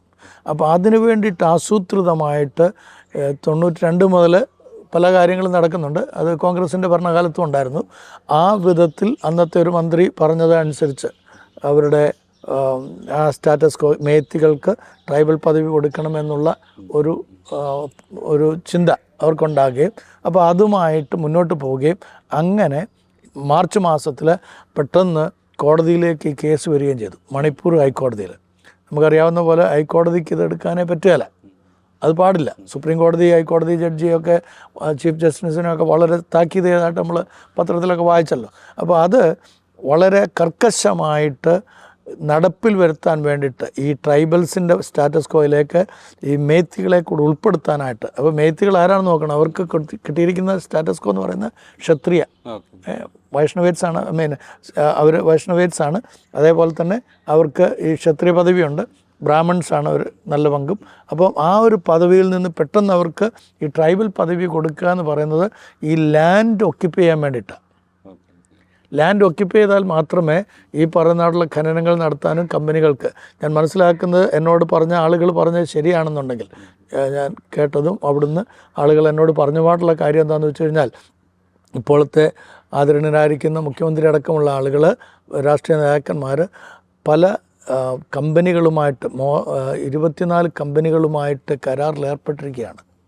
ഖനനം ചെയ്യാനായിട്ടും ഈ ധാതുലവണങ്ങൾ എടുക്കാനായിട്ടും ഡയമണ്ട് എടുക്കാനായിട്ടൊക്കെ ഉള്ള കരാറിൽ ഒപ്പിട്ടിട്ടുണ്ട്. അപ്പോൾ അത് 2017 മുതലാണ് ആ ഒപ്പ് ഇട്ടിരിക്കുന്നത്. അപ്പോൾ അതിൻ്റെ സമയമാകുന്നു. അപ്പം ആ ഹില്ലേരികൾ ഒക്യുപ്പൈ ചെയ്തേ പറ്റുള്ളൂ, അത് പിടിച്ചെടുത്തേ പറ്റുള്ളൂ. അപ്പോൾ അവിടെ താമസിക്കുന്നവരുള്ള ട്രൈബൽസിനെ ഒഴിവാക്കാതെ പറ്റുകയില്ല. അപ്പോൾ അതിനു വേണ്ടി ആസൂത്രിതമായിട്ട് നടത്തിയാണ്. പക്ഷേ നിർഭാഗ്യവശാൽ സംഭവിച്ചത് എന്താണെന്ന് വെച്ച് കഴിഞ്ഞാൽ, ഈ ട്രൈബൽസിൽ നല്ല പങ്കാളുകളും ക്രിസ്ത്യ വിശ്വാസികളാണ്, നല്ല പങ്കാളുകൾ. അതുകൊണ്ടാണ് ഇതുവരെ പിന്നീട് കലാപങ്ങൾ ഉണ്ടാകാതിരിക്കുന്നത്. ഞാൻ നേരത്തെ സൂചിപ്പിച്ചു, ട്രൈബൽസ് ഈ നാഗാസൊക്കെ ഹെഡ് ഹണ്ടേഴ്സായിരുന്നു. അവർ ആ രീതിയിൽ തന്നെ തുടരുകയായിരുന്നെങ്കിൽ തീർച്ചയായിട്ടും ഈ രീതിയിലല്ല ഇത് അവസാനിക്കുക. പിന്നെ അവിടെ ഒരു ഒറ്റ ജനത ഉണ്ടാകാത്ത വിധത്തിലുള്ള ഒരു തലകൊയ്ത്തായിരിക്കും നടക്കുക. എന്നാൽ ദൈവത്തിൻ്റെ കൃപ കൊണ്ടും ദൈവം മുന്നമേ അവരെ സ്നേഹിച്ച് തിരഞ്ഞെടുത്തത് കൊണ്ടും അവരൊരു ക്രിസ്ത്യ വിശ്വാസത്തിൻ്റെ ഉടമസ്ഥരായതുകൊണ്ട് അവർക്ക് അന്യായം ചെയ്യാൻ പാടില്ല എന്നുള്ള പഠിപ്പീരുള്ളതുകൊണ്ട്. വേറൊരു പ്രത്യേകത, നമ്മളവിടെ സഞ്ചരിച്ച് കഴിയുമ്പോൾ, അവിടെ ചെന്ന് കഴിയുമ്പോഴാണ് കാണുന്നത്, അവിടുത്തെ ഓരോ വില്ലേജുകൾക്കും ചർച്ചുകളുണ്ട്. അപ്പോൾ ആ ചർച്ചാണ് അവരെ നിയന്ത്രിക്കുന്നത് എല്ലാ വിധത്തിലും. അപ്പോൾ അവർ ആത്മീക തലത്തിൽ, പ്രത്യേകിച്ച് പ്രോട്ടസ്റ്റന്റ് ചർച്ചുകളാണ് പല മേഖലകളിലുള്ള. ഈ നാഗാസിൻ്റെ ഇടയിൽ കൂടുതലുള്ളത് ബാപ്റ്റിസ്റ്റ് ചർച്ചാണ്. അപ്പോൾ ബൈബിൾ ബേസ്ഡ് ചർച്ചസാണ് അവിടെ കൂടുതൽ. അപ്പോൾ അവിടെ കലാപങ്ങൾ ഉണ്ടാകുകയാണെങ്കിൽ, പ്രശ്നങ്ങൾ ഉണ്ടാകുകയാണെങ്കിൽ അത് പെട്ടെന്ന് തന്നെ ഇല്ലായ്മ ചെയ്യാൻ അവിടുത്തെ ശുശ്രൂഷകർക്ക്, അവിടുത്തെ അതിൻ്റെ മിനിസ്റ്റേഴ്സിന് സാധിക്കും. അവിടുത്തെ ശുശ്രൂഷ ചെയ്യുന്ന എന്ന് പറഞ്ഞു കഴിഞ്ഞാൽ അച്ഛന്മാർക്ക് അല്ലെങ്കിൽ പാസ്റ്റേഴ്സിന് അല്ലെങ്കിൽ അതിൻ്റെ മൂപ്പന്മാർക്ക് പെട്ടെന്ന് സാധിക്കുമെന്നുള്ളതാണ് ഒരു പ്രധാനപ്പെട്ട കാര്യം. അതുകൊണ്ടാണ് വലിയ കലാപങ്ങൾ ഇതുവരെ ഉണ്ടാകാതിരുന്നത്. എന്നാൽ ഇത് ഒരു എത്തനിക് ക്ലെൻസിങ് ആണ് ഇതിനകത്ത്. അതിൻ്റെ കാരണം പറഞ്ഞല്ലോ ഞാൻ. അപ്പോൾ ആ എത്തനിക് ക്ലെൻസിങ്ങിൽ വേറൊരു പ്രോബ്ലം കൂടെയുണ്ട്. ഇവർ ക്രിസ്ത്യ വിശ്വാസത്തിലായതുകൊണ്ട്, അതായത് മേത്തി വിഭാഗത്തിൽ തന്നെ ധാരാളം പേര് ക്രിസ്ത്യ വിശ്വാസത്തിലേക്ക് പോകുന്നതുകൊണ്ട് അവരെ കൂടി ഇത് ബാധിച്ചു എന്നുള്ളതാണ്. അപ്പോൾ ഇതിനകത്തൊരു എത്തനിക് തലമുള്ളപ്പോൾ തന്നെ ഇതിനകത്തൊരു റിലീജിയോസിറ്റി അല്ലെങ്കിൽ ഒരു മതാത്മകതയും കൂടെ കയറി വന്നു. അതുകൊണ്ടാണ് ഈ പ്രശ്നം ഇത്ര രൂക്ഷമാകാൻ ഇടയായിത്തീർന്നത്. മറ്റൊരു കാര്യം, ഈ അച്ഛൻ ഈ കലുഷിതമായ ഒരു അന്തരീക്ഷത്തിൽ കൂടെ സഞ്ചരിച്ചപ്പോൾ ആ കാലത്ത് അവിടെ സംഭവിച്ചിട്ടുള്ള പ്രയാസങ്ങൾ അച്ഛൻ ഉൾക്കൊണ്ടിട്ടുള്ളത്, മനസ്സിലാക്കിയിട്ടുള്ളത് എങ്ങനെയാണ്? അതായത് 2023 മെയ് മാസം 3-ാം തീയതി ഷെഡ്യൂൾ ട്രൈബൽസിൻ്റെ സ്റ്റുഡൻസ് എല്ലാവരും കൂടെ, എല്ലാ ട്രൈബൽ സ്റ്റുഡൻസും കൂടെ ഒരു പീസ് റാലിക്ക് ആഹ്വാനം ചെയ്തു. അതിൻ്റെ കാരണം ഇതാണ്, മേത്തികൾക്ക് ട്രൈബൽ പദവി കൊടുക്കാൻ പോകുന്നു എന്നുള്ള ആ ഒരു ഇത് വരികയും അത് എത്രയും വേഗത്തിൽ നടപ്പിൽ വരുത്തണമെന്ന് ഹൈക്കോടതിയിലെ ബഹുമാനപ്പെട്ട ചീഫ് ജസ്റ്റിസ് ഓർഡർ കൊടുക്കുകയും ചെയ്തു. അദ്ദേഹത്തിന് തൊടാനേ അവകാശമില്ല, പക്ഷേ അദ്ദേഹം അത് തൊടുക മാത്രമല്ല, അദ്ദേഹം ഓർഡർ പുറപ്പെടുവിക്കുകയും ചെയ്തു. അപ്പോൾ അത് നടപ്പിൽ വരുത്താതിരിക്കാൻ വേണ്ടിയിട്ടാണ് ഈ ട്രൈബൽ സ്റ്റുഡൻസ് അസോസിയേഷൻ്റെ ഒരു റാലി നടത്തി. അപ്പോൾ അതിനകത്ത് നാഗാസുണ്ട്, കുക്കീസുണ്ട്, കോം ട്രൈബുണ്ട്, എല്ലാ ട്രൈബൽസും കൂടെ ചേർന്നിട്ടുള്ള ഒരു റാലിയാണ് നടത്തിയത്. അതെല്ലാം പീസ്ഫുള്ളായിട്ട് നടന്നു. അപ്പോൾ അത് വിഷ്ണുപൂർ എന്ന് പറയുന്നത് അതൊരു പ്ലെയിൻ ലാൻഡാണ്. അപ്പോൾ ഈ അവിടെ ഒരു കിംവദന്തി പൊതുവേ നമ്മുടെ നാട്ടിലൊക്കെ പരത്തുന്നത്, അത് ഛത്തീസ്ഗഡിലെ പ്രശ്നം ഉണ്ടായപ്പോഴും ട്രൈബൽസിനോട് ക്രിസ്ത്യൻ ട്രൈബൽസിനെ കൊന്ന് ഒടുക്കുന്ന സമയത്തും അല്ലെങ്കിൽ പീഡനം നടത്തുമ്പോഴും ഒറീസയിലൊക്കെ നടക്കുന്ന സമയത്തും ഇവിടൊക്കെ ലോകത്തിൽ പരത്തുന്ന ഒരു കിംവദന്തി എന്താണെന്ന് വെച്ച് കഴിഞ്ഞാൽ ഈ താമസിക്കാൻ ഇടമില്ല ഇവർക്ക്. ഓക്കെ, ഇവർക്ക് താമസിക്കാൻ ഇടമില്ല. അപ്പോൾ അവർ താമസിക്കാൻ വേണ്ടി മറ്റ് സ്ഥലങ്ങളിലേക്ക് ചെന്നപ്പോൾ അവരെ അവിടുന്ന് ഉപദ്രവിക്കുന്നു എന്നുള്ളതാണ്. ഇവിടെ അങ്ങനെ തന്നെയാണ് ഈ മണിപ്പൂർ വിഷയമായിട്ട് വന്നത്. എന്നാൽ 10% മാത്രമേ മണിപ്പൂരിൽ പ്ലെയിൻ ലാൻഡ് ഉള്ളതെന്ന് പറയുമ്പോൾ അവിടെ എല്ലാ ഈ ഹില്ലേരിയകളിലെയും താഴ്വരകൾ മുഴുവനും മേത്തികൾക്ക് താമസിക്കാം. ഈ ട്രൈബൽസിന് ഒഴിച്ച് ബാക്കി എല്ലാവർക്കും അവിടെ താമസിക്കാം. ട്രൈബൽസിനും താമസിക്കാം, അവർ സ്ഥലം വാങ്ങി വേണമെങ്കിൽ താമസിക്കാം. അപ്പോൾ ഇഷ്ടംപോലെ അവിടെയുള്ള എല്ലാ ജില്ലകളിലും അവർക്ക് താമസിക്കാൻ പറ്റും. ഒരു ജില്ല പോലും ഇപ്പോൾ മൊറയെന്ന് പറയുന്നത് ശരിക്കും അത് ട്രൈബൽസിൻ്റെ ഏരിയ ആണ്. അവിടെയും മേത്തികളുണ്ടായിരുന്നു. അതുപോലെ ചുരാചൻപൂർ, അവിടെയും ചുരാചൻപൂർ കംപ്ലീറ്റ് 98% ട്രൈബൽസ് താമസിക്കേണ്ട ഏരിയ ആണ്. അതാണ് അവരുടെ ഡിസ്ട്രിക്റ്റാണത്. പക്ഷേ അവിടെയും മേത്തികളുണ്ടായിരുന്നു. അപ്പോൾ എല്ലാ പ്ലെയിൻ ഏരിയകളിലും പിന്നെ ചെറിയ ചെറിയ കുന്നും ഏരിയകളിലും മേത്തികൾ താമസിക്കുന്നുണ്ടായിരുന്നു. അവിടെ അങ്ങനത്തെ ഒരു കലാപം ഉണ്ടാകേണ്ട ഒരു ആവശ്യമില്ല. സ്ഥലത്തിന് വേണ്ടിയിട്ടല്ല ഇത്. ഇപ്പോൾ ചില ആളുകൾ പറയുന്നത് സ്ഥലത്തിന് വേണ്ടി, അങ്ങനത്തെ ഒരു പോരാട്ടമല്ല. ഈ പോരാട്ടം 3-ാം തീയതി ശരിക്കും ഉണ്ടാകാൻ കാരണം മേത്തി വിഭാഗത്തിൽ വിഷ്ണുപൂർ എന്ന് പറയുന്ന സ്ഥലത്ത് നിന്ന് അതിന് തൊട്ടടുത്താണ് ചുരാചാൻപൂർ എന്ന് പറയുന്ന ജില്ല. അപ്പോൾ അവിടെ വലിയൊരു ആർച്ച് ഉണ്ട്, ഒരു ഗേറ്റ് ഉണ്ട്. ഗേറ്റിൽ ചുരാചാൻപൂരിലേക്ക് കയറുന്നിടത്ത് അവിടെ ഒരു 1917 മുതൽ 1919 വരെ നടന്ന ഒരു ആംഗ്ലോ കുക്കി വാറിൻ്റെ ഒരു മെമ്മോറിയൽ വാളാണ്. അപ്പോൾ അവിടെ ആ ആളുകളെല്ലാം പിരിഞ്ഞു പോവുകയാണ്. വൈകിട്ട് എല്ലാവരും പിരിഞ്ഞു പോകുന്ന സമയത്ത് അവിടേക്കൊരു ട്രക്ക് വരികയും ഈ ജനക്കൂട്ടത്തിൻ്റെ അടുക്കിലേക്ക് കയറി അവിടെ ചെറിയ കശപിശകൾ ഉണ്ടാകുകയും ചെയ്തു. മേത്തികളാണ് അത് കൊണ്ടുവന്നത്. അപ്പം ഈ മേത്തികളോട് കുക്കികൾക്കും കുക്കികളോട് മേത്തികൾക്കും ചെറിയൊരു നീരസം കിടക്കുകയാണ്. അപ്പോൾ ആ പ്രശ്നം അവിടെ ഒതുങ്ങി. അവർ കുറച്ച് കത്തിക്കുകയൊക്കെ ചെയ്താൽ അങ്ങ് തീർന്നു. ഉടനെ തന്നെ വിഷ്ണുപൂരിൽ നിന്ന് ഒരു പറ്റം ആളുകൾ വരികയും ഈ കുക്കികളെ ആക്രമിക്കുകയും ചെയ്തു. കുക്കികൾ തിരിച്ചും ആക്രമിച്ചു. അത് ശാന്തമായി അവരങ്ങ് മടങ്ങിപ്പോവുകയും അതേ സമയത്ത് തന്നെ ഇംഫാൽ എന്ന് പറയുന്നത്, ഇംഫാലാണ് പ്ലെയിൻ ഏരിയ, അവിടെ ക്യാപിറ്റലൊക്കെ, അവിടെയാണ് മേത്തികൾ കൂടുതൽ താമസിക്കുന്നത്. കുറച്ച് കുക്കികൾ താമസമുണ്ട്, നാഗാസൊക്കെ താമസമുണ്ട്. അവിടെ ഈ കുക്കികളെ മാത്രമല്ല മേത്തി ക്രിസ്ത്യൻസിനെ പോലും ഉപദ്രവിച്ചു. മേത്തി ക്രിസ്ത്യൻസ്. അപ്പോൾ അതിന് കാരണം മേത്തി ക്രിസ്ത്യൻസ് അതിന് മുമ്പ് റാലി നടത്തി. ആ റാലി നടത്തരുതെന്ന് പലരും അവരെ ഉപദേശിച്ചെങ്കിലും ഈ കേരളത്തിലൊക്കെ വന്നിട്ടുള്ളൊരു ചെറുപ്പക്കാരൻ, അദ്ദേഹം ഒരു സൈക്ലിസ്റ്റ് ഒക്കെയാണ്, വളരെ പ്രോമിനൻ്റ് ആയിട്ടുള്ള ചെറുപ്പക്കാരൻ. അപ്പോൾ അവരുടെ സ്ട്രെങ്ത്തും അവർക്ക് പൊളിറ്റിക്കൽ അലയൻസിന് വേണ്ടിയിട്ടൊക്കെ കാണിച്ച ഒരു പരിപാടിയാണ്. അപ്പോൾ അത് വലിയൊരു റാലിയായിരുന്നു. ഒരുപാട് പേര് തങ്ങളുടെ മതത്തിൽ നിന്ന്, തങ്ങൾ സനാമഹിസത്തിലേക്ക് ആളുകളെ കൊണ്ടുപോകാൻ നോക്കുന്നു, എന്നാൽ തങ്ങളുടെ കൂട്ടത്തിൽ നിന്ന് തന്നെ ആളുകൾ ക്രിസ്ത്യാനിറ്റിയിലേക്ക് പോകുന്നു എന്നുള്ളത് അവിടുത്തെ മുഖ്യമന്ത്രി അടക്കമുള്ള ആളുകൾക്കൊക്കെ വളരെ പ്രശ്നമുണ്ടായി.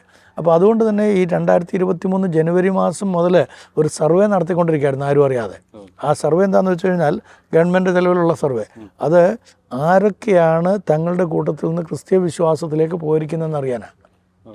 എവിടെയൊക്കെയാണ് ചർച്ചസ് ഉള്ളത്. അപ്പോൾ അവിടെ ഈ ചർച്ചസ് നമ്മൾ കാണുന്ന പോലെ വലിയ ചർച്ചസ് ഉണ്ട്. കാത്തലിക് ചർച്ചസ്, ബാപ്റ്റിസ്റ്റ്, അതേപോലുള്ള ലൂതറൻ ചർച്ച്, ഇവാഞ്ചലിക്കൽ ചർച്ചസ് ഒക്കെ വലിയ ചർച്ചസ് ഉണ്ട്. എന്നാൽ ഈ ഹൗസ് ചർച്ചസ് ഉണ്ട്, ഒരുപാട് ഹൗസ് ചർച്ചസ് ഉണ്ട്. അപ്പോൾ അവിടെയൊക്കെ ഇവർ പോയി മാർക്ക് ചെയ്തിരുന്നു. ക്രിസ്ത്യ വിശ്വാസത്തിലേക്ക് പോയവരും ആരാധിക്കുന്ന സ്ഥലങ്ങളും ഒരു വീടിനോട് ചേർന്ന് തന്നെയാണെങ്കിൽ ഒരു ഹോളായിരിക്കും, അതെല്ലാം മാർക്ക് ചെയ്തിരുന്നു. അപ്പോൾ 249 എന്ന് പറയുന്നു. 249 ചർച്ചസും ക്രിസ്ത്യൻ ചർച്ചസും ധാരാളം മേത്തി ക്രിസ്ത്യൻസും പീഡിപ്പിക്കപ്പെട്ടു. അത് ഈ മേത്തി സനാമഹിസത്തിലേക്ക് പോയതായ അരമ്പായ് താങ്കോളും അതേപോലെ തന്നെ മേത്തി ലീപ്പൂണിൽ ഉൾപ്പെട്ട് നിൽക്കുന്ന മിലിറ്റൻ്റ് ഗ്രൂപ്പ്സുമാണ് ഈ കലാപം ഉണ്ടാക്കിയത്. അവരാണ് ഈ കലാപം ഉണ്ടാക്കിയത്. അപ്പം ഈ കലാപത്തോടു കൂടെ അതിനകത്തൊരു മതത്തിൻ്റെ ഇത് വെറും ഒരു ട്രൈബൽ വാർ മാത്രമായിരുന്നെങ്കിൽ, ഇപ്പോൾ ഒരു എത്തനിക് പ്രോബ്ലം ആയിരുന്നെങ്കിൽ തീർച്ചയായിട്ടും കുക്കികളെ വേണമെങ്കിൽ ഇവർക്ക് കൊല്ലുകയോ നശിപ്പിക്കുകയോ ചെയ്യാം, അവരുടെയൊക്കെ സ്ഥാപനങ്ങൾ നശിപ്പിക്കാം. എന്നാൽ നമ്മുടെ ചോദ്യം ഇതാണ്. അവിടുത്തെ അഭിവന്യ ആർച്ച് ബിഷപ്പ് ഡൊമിനിക് ചോദിച്ചതായിട്ടുള്ളൊരു ചോദ്യം ഇതാണ്. ഇത് കേവലം ഒരു എത്തനിക് പ്രോബ്ലം ആയിരുന്നെങ്കിൽ എന്തുകൊണ്ട് 249 ക്രിസ്ത്യൻ ചേർച്ചസും 6 റെപ്യൂട്ടഡ് ഇൻസ്റ്റിറ്റ്യൂഷൻസും ഹോസ്പിറ്റലടക്കം സെമിനാരികളടക്കം അത് തീ വെച്ച് നശിപ്പിച്ചു? അതെല്ലാം കത്തിച്ച് കളഞ്ഞ എന്തിനാ? അപ്പം മേത്തികളെ എന്തിനു ഉപദ്രവിച്ചു? മേത്തി ക്രിസ്ത്യൻസിനെ മേത്തികൾ തന്നെയാണ്. ഈ കലാപത്തിന് ശേഷം നമ്മളിപ്പം മനസ്സിലാക്കുന്നത് 7 പങ്കിൻസിനെയും അതുപോലെ ക്രിസ്ത്യൻസിനെയും അവരെ കൊന്നു. അപ്പോൾ അത് ശരിക്കും ഒരു എന്താ പറയുക, ഒരു മതചിന്ത അവരിൽ കിടക്കുന്നതുകൊണ്ടാണ്. അപ്പോൾ അതുകൊണ്ട് നമ്മൾ പറയുന്നത് ഇതിനകത്തൊരു റിലീജിയസ് മാനം കൂടി ഉണ്ട്. അല്ല, അതിൽ ഈ ഒരു നിർബന്ധിത മതപരിവർത്തനം ഒരു വിഷയമാണ് എന്ന് ഇവർ പറയുന്നതിൽ എന്ത് കാര്യമുണ്ട്? നമ്മളൊക്കെ ക്രിസ്ത്യാനിറ്റി എന്താണെന്ന് അറിയുന്നതിനേക്കാളൊക്കെ മുമ്പേ അവിടുത്തെ ആളുകൾ ക്രിസ്ത്യ വിശ്വാസത്തിൽ വന്നവരാ. ഞാൻ പറഞ്ഞല്ലോ, സനാമഹിസത്തിൽ നിന്ന് ഈ പറയുന്നതായിട്ടുള്ള ആര്യനിസത്തിലേക്കാണ് നിർബന്ധിതമായിട്ട് രക്തരൂക്ഷിതമായിട്ടുള്ള പരിവർത്തനം നടത്തിയിട്ടുള്ളത്. അത് 17-ാം നൂറ്റാണ്ടിൻ്റെ അവസാനത്തോടുകൂടെ സംഭവിച്ച കാര്യമാണ്. അതിനുശേഷവും അത് ആവർത്തിച്ചുകൊണ്ടിരുന്നു. എന്നാൽ ഈ ട്രൈബൽസിൻ്റെ ഇടയിലേക്ക് ഇപ്പോൾ നമുക്കറിയാവുന്ന പോലെ വില്യം പാറ്റിഗ്രൂ എന്ന് പറയുന്ന നാട്ടിൽ വില്യം പാറ്റിഗ്രൂ എന്ന് പറയുന്ന ഒരു മിഷണറിയാണ് 1896 ആദ്യമായിട്ട് മണിപ്പൂരിലേക്ക് വരുന്നത്. അന്ന് കാങ്ക്ലോപാക്ക് എന്നറിയപ്പെടുന്ന സ്ഥലമാണ്. അപ്പോൾ അവിടെ വന്നു, അവിടുത്തെ നാട്ടുരാജാവായിരുന്ന ആളെ പോയി കണ്ടു. അപ്പോൾ അവർ ശരിക്കും പിന്നെ സുവിശേഷവുമായിട്ട് വന്ന ആളാണ്. ആംഗ്ലിക്കൻ മിഷണറി ആയിരുന്നു. വന്ന സുവിശേഷം പങ്കുവെച്ചപ്പോൾ അവർ പറഞ്ഞു, ഞങ്ങൾക്ക് രാജാവ് കേട്ടു, ആളുകൾ കേട്ടു. അവർ പറഞ്ഞു, കൊള്ളാൻ നല്ലൊരു പരിപാടി, പക്ഷേ ഇതിനേക്കാളും നല്ലത് നിങ്ങൾ ആ ഗോത്രവർഗ്ഗക്കാരുടെ ഇടയിൽ പോകും. അവരെല്ലാം തലകൊയ്ത്തുകാരും പരിപാടികളൊക്കെയാണ്, അവരെ ഞങ്ങൾക്ക് ആർക്കും കൺട്രോൾ ചെയ്യാൻ കഴിയില്ല, അതുകൊണ്ട് നിങ്ങൾ അവിടെ പോകാൻ പറയും. അങ്ങനെ ഈ നാഗ താങ്കൂൽ എന്ന് പറയുന്ന നാട്ടിലുള്ള അവരുടെ പ്രോമിനൻ്റ് ട്രൈബാണ് നാഗ താങ്കൂൽസ്. അവരുടെ ഇടയിലേക്ക് ഇദ്ദേഹം സുവിശേഷവുമായിട്ട് പോയി 1906. 1906 ആദ്യത്തെ കൺവേർഷൻ ഒരു വില്ലേജ് മൊത്തമായിട്ട് യേശു ക്രിസ്തുവിനെ രക്ഷകനായിട്ട് സ്വീകരിച്ചു വരുന്നു. അങ്ങനെ അവർ നിമിത്തം പിന്നീട് ഈ നാഗാസ് മുഴുവനായും, ഇപ്പോൾ നാഗാസിൽ ഒരു 98 മുതൽ 99% വരെയും ക്രിസ്ത്യ വിശ്വാസികളാണ് നാഗ കമ്മ്യൂണിറ്റിയിൽ. നാഗാലാൻഡിലായാലും മണിപ്പൂരിലായാലും മിസോറാമിലായാലും നാഗാസിൻ്റെ ഇടയിൽ. അതിനുശേഷം ഈ കുക്കികളുടെ ഇടയിലേക്കും സുവിശേഷം ചെന്നു. അപ്പോൾ കുക്കികളും യേശു ക്രിസ്തുവിനെ രക്ഷകരായി സ്വീകരിച്ചു കഴിഞ്ഞപ്പോഴത്തേക്ക് അവിടെ വളരെ സമാധാന അന്തരീക്ഷം ഉണ്ടാകാനായിട്ടിടയായി. അപ്പോൾ അന്ന് ഈ താഴ്വാരങ്ങൾ താമസിച്ച ഇംഫാലിൽ താമസിച്ചിട്ടുള്ള ആളുകൾക്ക് അല്ലെങ്കിൽ ഈ പറയുന്ന വൈഷ്ണവേറ്റ്സിന് യാതൊരു വിധത്തിലുള്ള ബുദ്ധിമുട്ട് ഇവരെ കൊണ്ട് ഉണ്ടായിട്ടില്ല. അതിന് ശേഷം, അതിന് മുമ്പുണ്ടായിരുന്നു. ഈ രാജാക്കന്മാർക്കായാലും മറ്റാർക്കും പ്രശ്നം ഉണ്ടായിരുന്നില്ല. പിന്നീട് മണിപ്പൂരൊക്കെ ഇന്ത്യയോട് ചേർന്നതിന് ശേഷവും വളരെ സമാധാനപൂർവ്വമായിട്ട് തന്നെയാണ് അവിടെ പോയിക്കൊണ്ടിരിക്കുന്നത്. അപ്പം ഈ സുവിശേഷീകരണം നടന്നിരിക്കുന്നത് നിർബന്ധിതമായിട്ടല്ല, മറിച്ച് ആളുകൾ സുവിശേഷത്തെ ഇതാണ് സത്യമെന്നറിഞ്ഞ് അതിലേക്ക് ആകൃഷ്ടരായിട്ട് വരുന്നതാണ്. അതവർക്ക് മാനസികമായിട്ടുള്ള പരിവർത്തനം മാത്രമല്ല, ഭൗതികമായിട്ടുള്ള മാറ്റങ്ങളും വരുത്തി കൊടുത്തു. ഇപ്പോൾ എഡ്യൂക്കേഷൻ കാര്യങ്ങൾ, ഈ ഗോത്രവർഗ്ഗക്കാരിലെ നാഗാസും കുക്കികളാണ് ഏറ്റവും കൂടുതൽ വിദ്യാഭ്യാസമുള്ളത്. അവർ മലകളിൽ താമസിക്കുന്നവരാ. സ്വാഭാവികമായിട്ട് അവർക്ക് വിദ്യാഭ്യാസം കിട്ടാൻ വളരെ കുറച്ച് സാധ്യത മാത്രമുള്ള, പക്ഷേ അവർ സുവിശേഷം കേട്ട് വിശ്വസിച്ചു. ഞാൻ പറഞ്ഞല്ലോ, ഓരോ ചർച്ചും അതാത് വില്ലേജുകളിലുണ്ട്.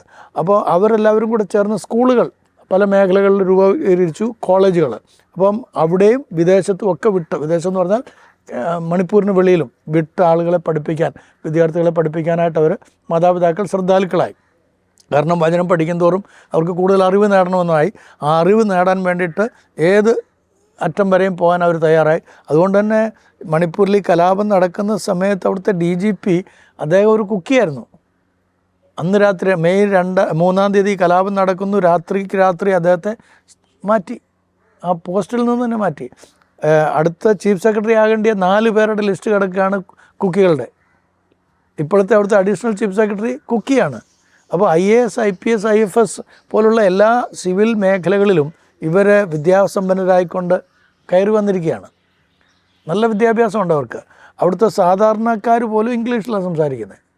അവിടുത്തെ ഈ കൃഷിപ്പണി ചെയ്യുന്ന മലയോരങ്ങളിൽ പോയി, മലയോരത്താണ് അവർ താമസിക്കുന്നത്, അവിടെ നമ്മൾ പോയി നമുക്ക് കമ്മ്യൂണിക്കേറ്റ് ചെയ്യാം അവരോട്. അപ്പോൾ അത്രേ അറിവ്, ബേസിക് നോളജെങ്കിലും അവർക്ക് ഉണ്ട്. അതുപോലെ ഈ സഭ അവരെ സ്വാധീനിച്ചിട്ടുണ്ട്. അല്ലെങ്കിൽ അവർ വിദ്യാഭ്യാസപരമായിട്ടായാലും മാനസികപരമായിട്ടായാലും ആത്മീയപരമായിട്ടും ഔന്നത്യത്തിൽ എത്തിച്ചേർന്നിട്ടുണ്ടെന്നുള്ളതാണ് ഏറ്റവും വലിയ പ്രത്യേകത. അപ്പോൾ അത് ഒരു നിർബന്ധിതമായിരുന്നില്ല, മറിച്ച് അവർ സ്വയമേ വിശ്വാസത്തിലേക്ക് വന്നു. അവരുടെ തലമുറകളാണ് നമ്മളൊക്കെ ക്രിസ്ത്യ വിശ്വാസത്തിലേക്ക് യഥാർത്ഥമായി സത്യവചനത്തിലേക്കൊക്കെ വരുന്നതിന് എത്രയോ വർഷങ്ങൾക്ക് മുമ്പ്, പതിറ്റാണ്ടുകൾക്ക് മുമ്പ് തന്നെ അവർ ക്രിസ്ത്യ വിശ്വാസത്തിൽ വന്നിട്ടുണ്ട്. പിന്നെ ഈ മേത്തികളുടെ ഇടയിൽ ഈ കുക്കികളും നാഗാസും മേത്തികളുടെ ഇടയിൽ സുവിശേഷ പ്രവർത്തനങ്ങൾ നടത്തുന്നുണ്ട്. ആ പ്രേക്ഷിത പ്രവർത്തനത്തിൻ്റെ ഭാഗമായിട്ട് അവരിലും മാറ്റങ്ങൾ വരുന്നുണ്ട്, അവർക്കും വിദ്യാഭ്യാസം കിട്ടുന്നുണ്ട്. ഈ മേത്തികൾ നമ്മൾ ഉദ്ദേശിക്കുന്ന പോലെ എല്ലാവരും അത്ര വലിയ എഡ്യൂക്കേറ്റഡ് ഒന്നുമല്ല. അവിടുത്തെ അവരുടെ ഒരു മോബ് സൈക്കോളജി നമ്മൾ മനസ്സിലാക്കിയാൽ അവരെ ഒരു ഗ്രാമത്തിൽ ഒരാൾ നിയന്ത്രിക്കും, അവരെല്ലാം കൂടെ അങ്ങ് പുറകെ പോവുകയാണ്. ഇപ്പം നടക്കുന്ന ഈ കലാപങ്ങൾക്കുള്ളിൽ കൂടെ ഞങ്ങൾ സഞ്ചരിച്ച സമയത്ത് പലപ്പോഴും ഞങ്ങളുടെ ലൈഫ് ത്രെട്ടണിങ് ആയിരുന്നു. പിന്നെ ഞങ്ങളെ കണ്ടു കഴിഞ്ഞാൽ മണിപ്പൂരികളല്ല എന്നുള്ളതുകൊണ്ട് മാത്രം രക്ഷപ്പെട്ടു പോകുന്ന ഒരു ഇൻസിഡൻറ്റ് ശരിക്കും ഞങ്ങൾ കൊല്ലപ്പെടേണ്ടിയായിരുന്നു. അഡ്വക്കേറ്റ് ജസ്റ്റിൻ പള്ളിവാതിക്കലും ഞാനും കൂടെ പോയ സന്ദർഭത്തിൽ അതുപോലെ അഡ്വക്കേറ്റ് ജോസ് കല്ലനൊക്കെ ഉണ്ടായിരുന്നു. അപ്പം ആ ടീമിലൊക്കെ ഞങ്ങൾ കൊല്ലപ്പെടേണ്ട സമയം ഉണ്ടായിരുന്നു. അതുപോലത്തെ ഭീതിദായകമായിട്ടുള്ള അനുഭവങ്ങളിലൂടെ ഞങ്ങൾ കടന്നുപോയി. അപ്പം അവർ എന്താ ചെയ്യുന്നതെന്ന് ആർക്കും അറിഞ്ഞുകൂടാ. ഇപ്പോൾ ഒരു പട്ടാള വണ്ടി വരുന്നു, മിലിറ്ററിയുടെ ഒരു വണ്ടി വരുന്നു. വണ്ടി വന്നു കഴിഞ്ഞാൽ ഉടനെ ഈ സ്ത്രീകളെല്ലാവരും കൂടെ ഒരു 10,000-2000 സ്ത്രീകൾ കാണും. അവരെല്ലാവരും കൂടെ അങ്ങ് മേത്തി സ്ത്രീകൾ അവരങ്ങ് വണ്ടി തടഞ്ഞു കഴിഞ്ഞിട്ട് അതിനകത്ത് കയറി പരിശോധന എല്ലാം നടത്തും. ആർക്കും ഒന്നും ചെയ്യാൻ കഴിയില്ല. അതിനകത്തെങ്ങാണ് ഒരു കുക്കി ഉണ്ടെന്ന് കണ്ടു കഴിഞ്ഞാൽ അവന് യാതൊരു ദാക്ഷിണ്യവും ഇല്ല, പിടിച്ചിറക്കി വെട്ടിക്കൊല്ലുവർ, സ്ത്രീകൾ തന്നെ. അപ്പം ആ വിധത്തിൽ അത്രമാത്രം അവർ ഒരു എന്താ പറയുക പ്രാകൃത ജീവിത രീതികളുടെ അനുഭവത്തിലൂടെ കടന്നു പോകുന്നവർ. മാനസികമായിട്ടൊരു പരിവർത്തനം അവർക്ക് ഉണ്ടായിട്ടില്ല. എന്നാൽ ക്രിസ്ത്യ വിശ്വാസത്തിലേക്ക് വന്നിട്ടുള്ളവരാകട്ടെ കലാപങ്ങൾക്കൊന്നും പോകുന്നുമില്ല. അപ്പോൾ അതുകൊണ്ടാണ് ഈ 249 പള്ളികൾ കത്തിക്കാനായിട്ടും നശിപ്പിക്കാനായിട്ട് ശ്രമിച്ചത്. അപ്പോൾ 10,000-കണക്കിന് ആളുകൾ ക്രിസ്ത്യ വിശ്വാസത്തിലേക്ക് വന്നിട്ടുണ്ട്. അപ്പോൾ അവർ നിർബന്ധിതമല്ല, മറിച്ച് അവർക്കത് സത്യമാണെന്ന് മനസ്സിലായി, അവരുടെ ജീവിതത്തിൽ മാറ്റങ്ങൾ അത് വരുത്തുന്നു എന്നുള്ളത് മനസ്സിലായി. അതാണ് ഇതിന് മേത്തി ക്രിസ്ത്യാനികളോടുള്ള അവരുടെ എതിർപ്പിൻ്റെ ഒരു കാരണം. മേത്തി ലീപ്പൂൺ എപ്പോഴും ഹിന്ദുത്വയുടെ ഭാഗമായിട്ട് നിൽക്കുന്നു. സനാമഹിസത്തിലേക്ക് കൊണ്ടുപോകാനായിട്ടാണ് അരമ്പായ് താങ്കോൾ ശ്രമിക്കുന്നത്. അപ്പോൾ ഇവർ തമ്മിലൊരു ഫ്രിക്ഷൻ ഉണ്ട് കേട്ടോ. അതിൻ്റെ ഭാഗമായിട്ടാണ് ഇപ്പോൾ ഈ അടുത്ത സമയത്ത് മേത്തികളെ തന്നെ അങ്ങോട്ടും ഇങ്ങോട്ടും കൊല്ലുന്നതും. മേത്തികൾ കൊല്ലപ്പെടുന്നുണ്ടല്ലോ അങ്ങോട്ടും ഇങ്ങോട്ടും, അതിൻ്റെ ഒരു ഭാഗമായിട്ടാണ്. അച്ഛൻ ഈ സഞ്ചരിച്ച വഴികളിൽ അച്ഛൻ്റെ ഹൃദയത്തിൽ ഭയങ്കര വേദന ഉണ്ടാക്കിയ ക്രൂരമായ നേർസാക്ഷ്യങ്ങൾ ഈ കലാപത്തിൻ്റെ ഇടയിൽ നടന്നിട്ടുള്ളത് ഒന്ന് ചുരുക്കി പറയാമോ? ഏറ്റവും വേദനയുണ്ടെങ്കിലും ഞങ്ങൾ ആദ്യത്തെ വില്ലേജിലേക്ക് പോയപ്പോൾ ഒരു സ്ഥലത്തേക്ക് ഞങ്ങൾ പോകുന്ന സമയത്ത് അവിടെ കണ്ട കാഴ്ച 200 ചില്ലുവാനും വീടുകളുള്ള ഒരു ഗ്രാമം. അത് മുഴുവനും വെന്ത് കിടക്കുകയാണ്, മുഴുവനും. അപ്പോൾ അവിടുത്തെ വീടുകളെന്ന് പറഞ്ഞാൽ വലിയ വീടുകളൊന്നുമല്ല, എല്ലാം ഈ ടിൻ ഷീറ്റുകളിട്ട് ഉണ്ടാക്കിയിരിക്കുന്നത്. അവിടെ തണുപ്പാണല്ലോ, മലമുകളിലൊക്കെ തണുപ്പാണ്, വലിയ കൊതുപോലും ഇല്ലാത്ത സ്ഥലങ്ങളവിടെ, അങ്ങനെയുള്ള ആ സ്ഥലത്ത്. അപ്പം അതെല്ലാം ചാരമായിട്ട് കിടക്കുന്നു. അപ്പോൾ അവിടുത്തെ ആളുകൾ എവിടെ പോയി എന്നറിയണം എന്നുള്ളതായിരുന്നു ഞങ്ങളുടെ ഒരു ആഗ്രഹവും ഞങ്ങളുടെ ഗൈഡിനോട് പറഞ്ഞതും. അപ്പോൾ ഞങ്ങളെ സ്വാമി എന്ന് പറയുന്ന ഒരു നാഗ മിനിസ്റ്ററാണ് ഞങ്ങളെ കൊണ്ടുപോകുന്നത്. അദ്ദേഹം ഒരു യൂത്ത് ലീഡറും കൂടിയാണ്. അപ്പം അദ്ദേഹത്തിൻ്റെ വാഹനത്തിലാണ് ഞങ്ങൾ പോകുന്നത്. അപ്പം അദ്ദേഹം ഞങ്ങളെ ഇവർ താമസിക്കുന്ന ഇടത്തിലേക്ക്, അത് നാഗാസിൻ്റെ കോളനിയിലേക്കാണ് കൊണ്ടുപോകുന്നത്. ഒരു ബാപ്റ്റിസ്റ്റ് ചർച്ചുമായിട്ട് ബന്ധപ്പെട്ടാണ് ഇതിനകത്തുള്ള ആളുകൾക്ക് അഭയം കൊടുത്തിരിക്കുന്നത്. അപ്പോൾ അവർ എല്ലാവരും ഉണ്ട്. അപ്പോൾ അവിടുത്തെ തലവൻ്റെ മകള് 22 വയസ്സുള്ളൊരു മോള്, അവൾ പറഞ്ഞ കാര്യം കേട്ടിട്ടാണ് ആദ്യമേ ഞാൻ ശരിക്കും കരയായിരുന്നു. കരയാന്ന് പറഞ്ഞാൽ നമുക്ക് ആ സങ്കടം ഇപ്പോഴും അങ്ങോട്ട് ഉള്ളിൽ നിന്ന് മാറിയിട്ടില്ല. അവൾ 80 കുഞ്ഞുങ്ങളുണ്ടായിരുന്നു അവളുടെ കൂടെ ആ സ്കൂളിൽ, അവൾ പഠിപ്പിക്കുന്ന സ്കൂളിൽ 80 കുഞ്ഞുങ്ങളുടെ വാർഡനും കൂടി അവൾ. സ്കൂള് ഇവരുടെ ഗ്രാമത്തിന് തൊട്ടപ്പുറത്തായിട്ട് ആണ്. പള്ളിയുണ്ട്, വലിയ പള്ളിയാണ്. ഇവരുടെ എല്ലാ പള്ളികളും വലിയ പള്ളികളായിരിക്കും. അവരുടെ വീടുകൾ ചെറുതാണെങ്കിലും നല്ല സൗകര്യമാണ് പള്ളിയിൽ. അതവരുടെ ഒരു എന്താ പറയുക, അവരുടെ ഒരു അഭിമാനം കൂടിയാണ്. അപ്പം ഈ കുഞ്ഞുങ്ങളുമായിട്ട് അവൾ രാത്രി കിടന്നുറങ്ങുന്നു, ഒന്നും അറിഞ്ഞിട്ടില്ല. ഇങ്ങനെയും മെയ് 3-ാം തീയതി സംഭവം നടന്ന കാര്യങ്ങളോ റാലിക്ക് പോയിട്ട് ഇങ്ങനെ പ്രശ്നങ്ങൾ ഉണ്ടായിട്ടുണ്ടെന്നുള്ള ഒന്നും ഇവർക്ക് അറിഞ്ഞുകൂടാ. അവൾ കുഞ്ഞുങ്ങളുമായിട്ട് കിടന്നുറങ്ങുന്നു. അർദ്ധരാത്രി ആയപ്പോഴത്തേക്ക് തീപ്പന്തങ്ങൾ ഇങ്ങനെ വന്ന് വീഴുകയാണ് ഇവർ താമസിക്കുന്ന അതിലേക്ക്. അവൾ ഞെട്ടി ഉണർന്നു. ദേഹത്ത് മുഴുവനും പൊള്ളലുകളേറ്റ് കുഞ്ഞുങ്ങൾ നിലവിളിക്കുന്നു. കൊച്ചു കുഞ്ഞുങ്ങളടക്കമുണ്ട്. എത്ര കുഞ്ഞുങ്ങളെ ഇവർക്ക് എടുക്കാൻ പറ്റും? അവൾ കുഞ്ഞുങ്ങളെല്ലാം തട്ടി ഉണർത്തി. പെട്ടെന്ന് കുഞ്ഞുങ്ങളെല്ലാം ചാടി ഉണർന്നു. മാതാപിതാക്കളൊന്നും അടുത്തില്ല. 80 കുഞ്ഞുങ്ങളെയും കൊണ്ട് ഇവൾ ആ രാത്രി മുഴുവൻ ഓടുക. എങ്ങോട്ട് പോകണമെന്ന് അറിഞ്ഞുകൂടാ. പ്രാണരക്ഷാർത്ഥം ഓടുകയാണ്. ഓടി രാവിലെ ആയപ്പോഴത്തേക്കൊരു പുഴയുടെ തീരത്തി വരെത്തി അവിടെ വീണു. കുഞ്ഞുങ്ങളെല്ലാം. എവിടെ നിന്നാണെന്ന് അറിഞ്ഞുകൂടാ. ആ മോള് പറയുകയാണ്, ഒരു ട്രക്ക് വന്നു. ആര് പറഞ്ഞു വിട്ടാണെന്ന് നമുക്കറിഞ്ഞുകൂടാ. ഒരു ട്രക്ക് അവിടെ വന്നു, ഈ കുഞ്ഞുങ്ങളെല്ലാം കൂടെ ആ ട്രക്കിനകത്ത് കയറ്റി കൊണ്ടുപോയി. അവരിപ്പോൾ താമസിക്കുന്നിടത്ത് ഞങ്ങൾ പോയി അവരെല്ലാം കണ്ടു. അപ്പോൾ അവൾ പറഞ്ഞത്, കർത്താവ് തൻ്റെ ദൂതന്മാരെ അയച്ച് രക്ഷിച്ചെന്ന് പറഞ്ഞ പോലെ ഈ കുഞ്ഞുങ്ങൾ രാത്രിയിൽ കാട്ടിൽ കൂടെ ഓടുന്നത് എങ്ങോട്ടാണ് ഓടുന്നതെന്ന് അറിഞ്ഞോളൂ. ഒരു കുഞ്ഞു പോലും നഷ്ടപ്പെടാതെ അവൾക്ക് ആ കുഞ്ഞുങ്ങളെ രക്ഷിക്കാൻ കഴിഞ്ഞെന്ന് സന്തോഷത്തോടും അതുപോലെ തന്നെ വേദനയോടും കൂടെ അവളുടെ ഉള്ളിലെ ഹൃദയം തട്ടിക്കൊണ്ട് അവൾ പങ്കുവച്ചപ്പോൾ അത് ശരിക്കും നമ്മുടെ ഹൃദയത്തെ പടപ്പിച്ച ഒരു കാര്യമാണ്, പിടിച്ചുലച്ച ഒരു കാര്യമാണ്. അതിനുശേഷം അവരെ എല്ലാവരെയും കണ്ടു. അവരെല്ലാവരും ഞങ്ങൾ ചെല്ലുമ്പോൾ പാടിക്കൊണ്ടിരുന്ന പാട്ട്, വേറെ ഒന്നും അവർക്ക് ചെയ്യാനായിട്ടില്ല. അവരെല്ലാവരും ഒരുമിച്ചിരുന്ന് ആരാധിക്കുകയും പാടുകയും ചെയ്തു. ഞങ്ങൾക്ക് ശക്തമായ ഒരു പാറയുണ്ട്. എന്തെല്ലാം ജാലയിൽ കൂടെ ഞങ്ങൾ കടക്കേണ്ടി വന്നാലും, പെരുമഴയിൽ കൂടെ ഞങ്ങൾ പോകേണ്ടി വന്നാലും, തിരമാലകൾ ഞങ്ങളുടെ മീതെ അടിച്ചുയർന്നാലും ഞങ്ങൾക്ക് നിൽക്കുവാനൊരു ഉറപ്പുള്ള പാറയുണ്ട്. അത് ക്രിസ്തുവാകുന്ന പാറയാണ്. ആ പാട്ട് പാടിക്കൊണ്ടിരിക്കുമ്പോൾ ഞങ്ങൾ അവിടെ ചെന്നത്. പിന്നെ ഞാൻ ദീർഘമായിട്ട് അവരോട് ദൈവവചനത്തിൽ നിന്ന് സംസാരിച്ചു. സ്വാമിയും അതുപോലെ റവറൻഡ് സൈമൺ എന്ന് പറയുന്ന അവരുടെ ഇതിൻ്റെ ഓൾ മണിപ്പൂർ ക്രിസ്ത്യൻ കോൺഗ്രിഗേഷൻസിൻ്റെ എല്ലാ സഭകളുടെയും കൂടെയുള്ള പ്രസിഡൻറ്റും ഞങ്ങളുടെ കൂടെ ഉണ്ടായിരുന്നു.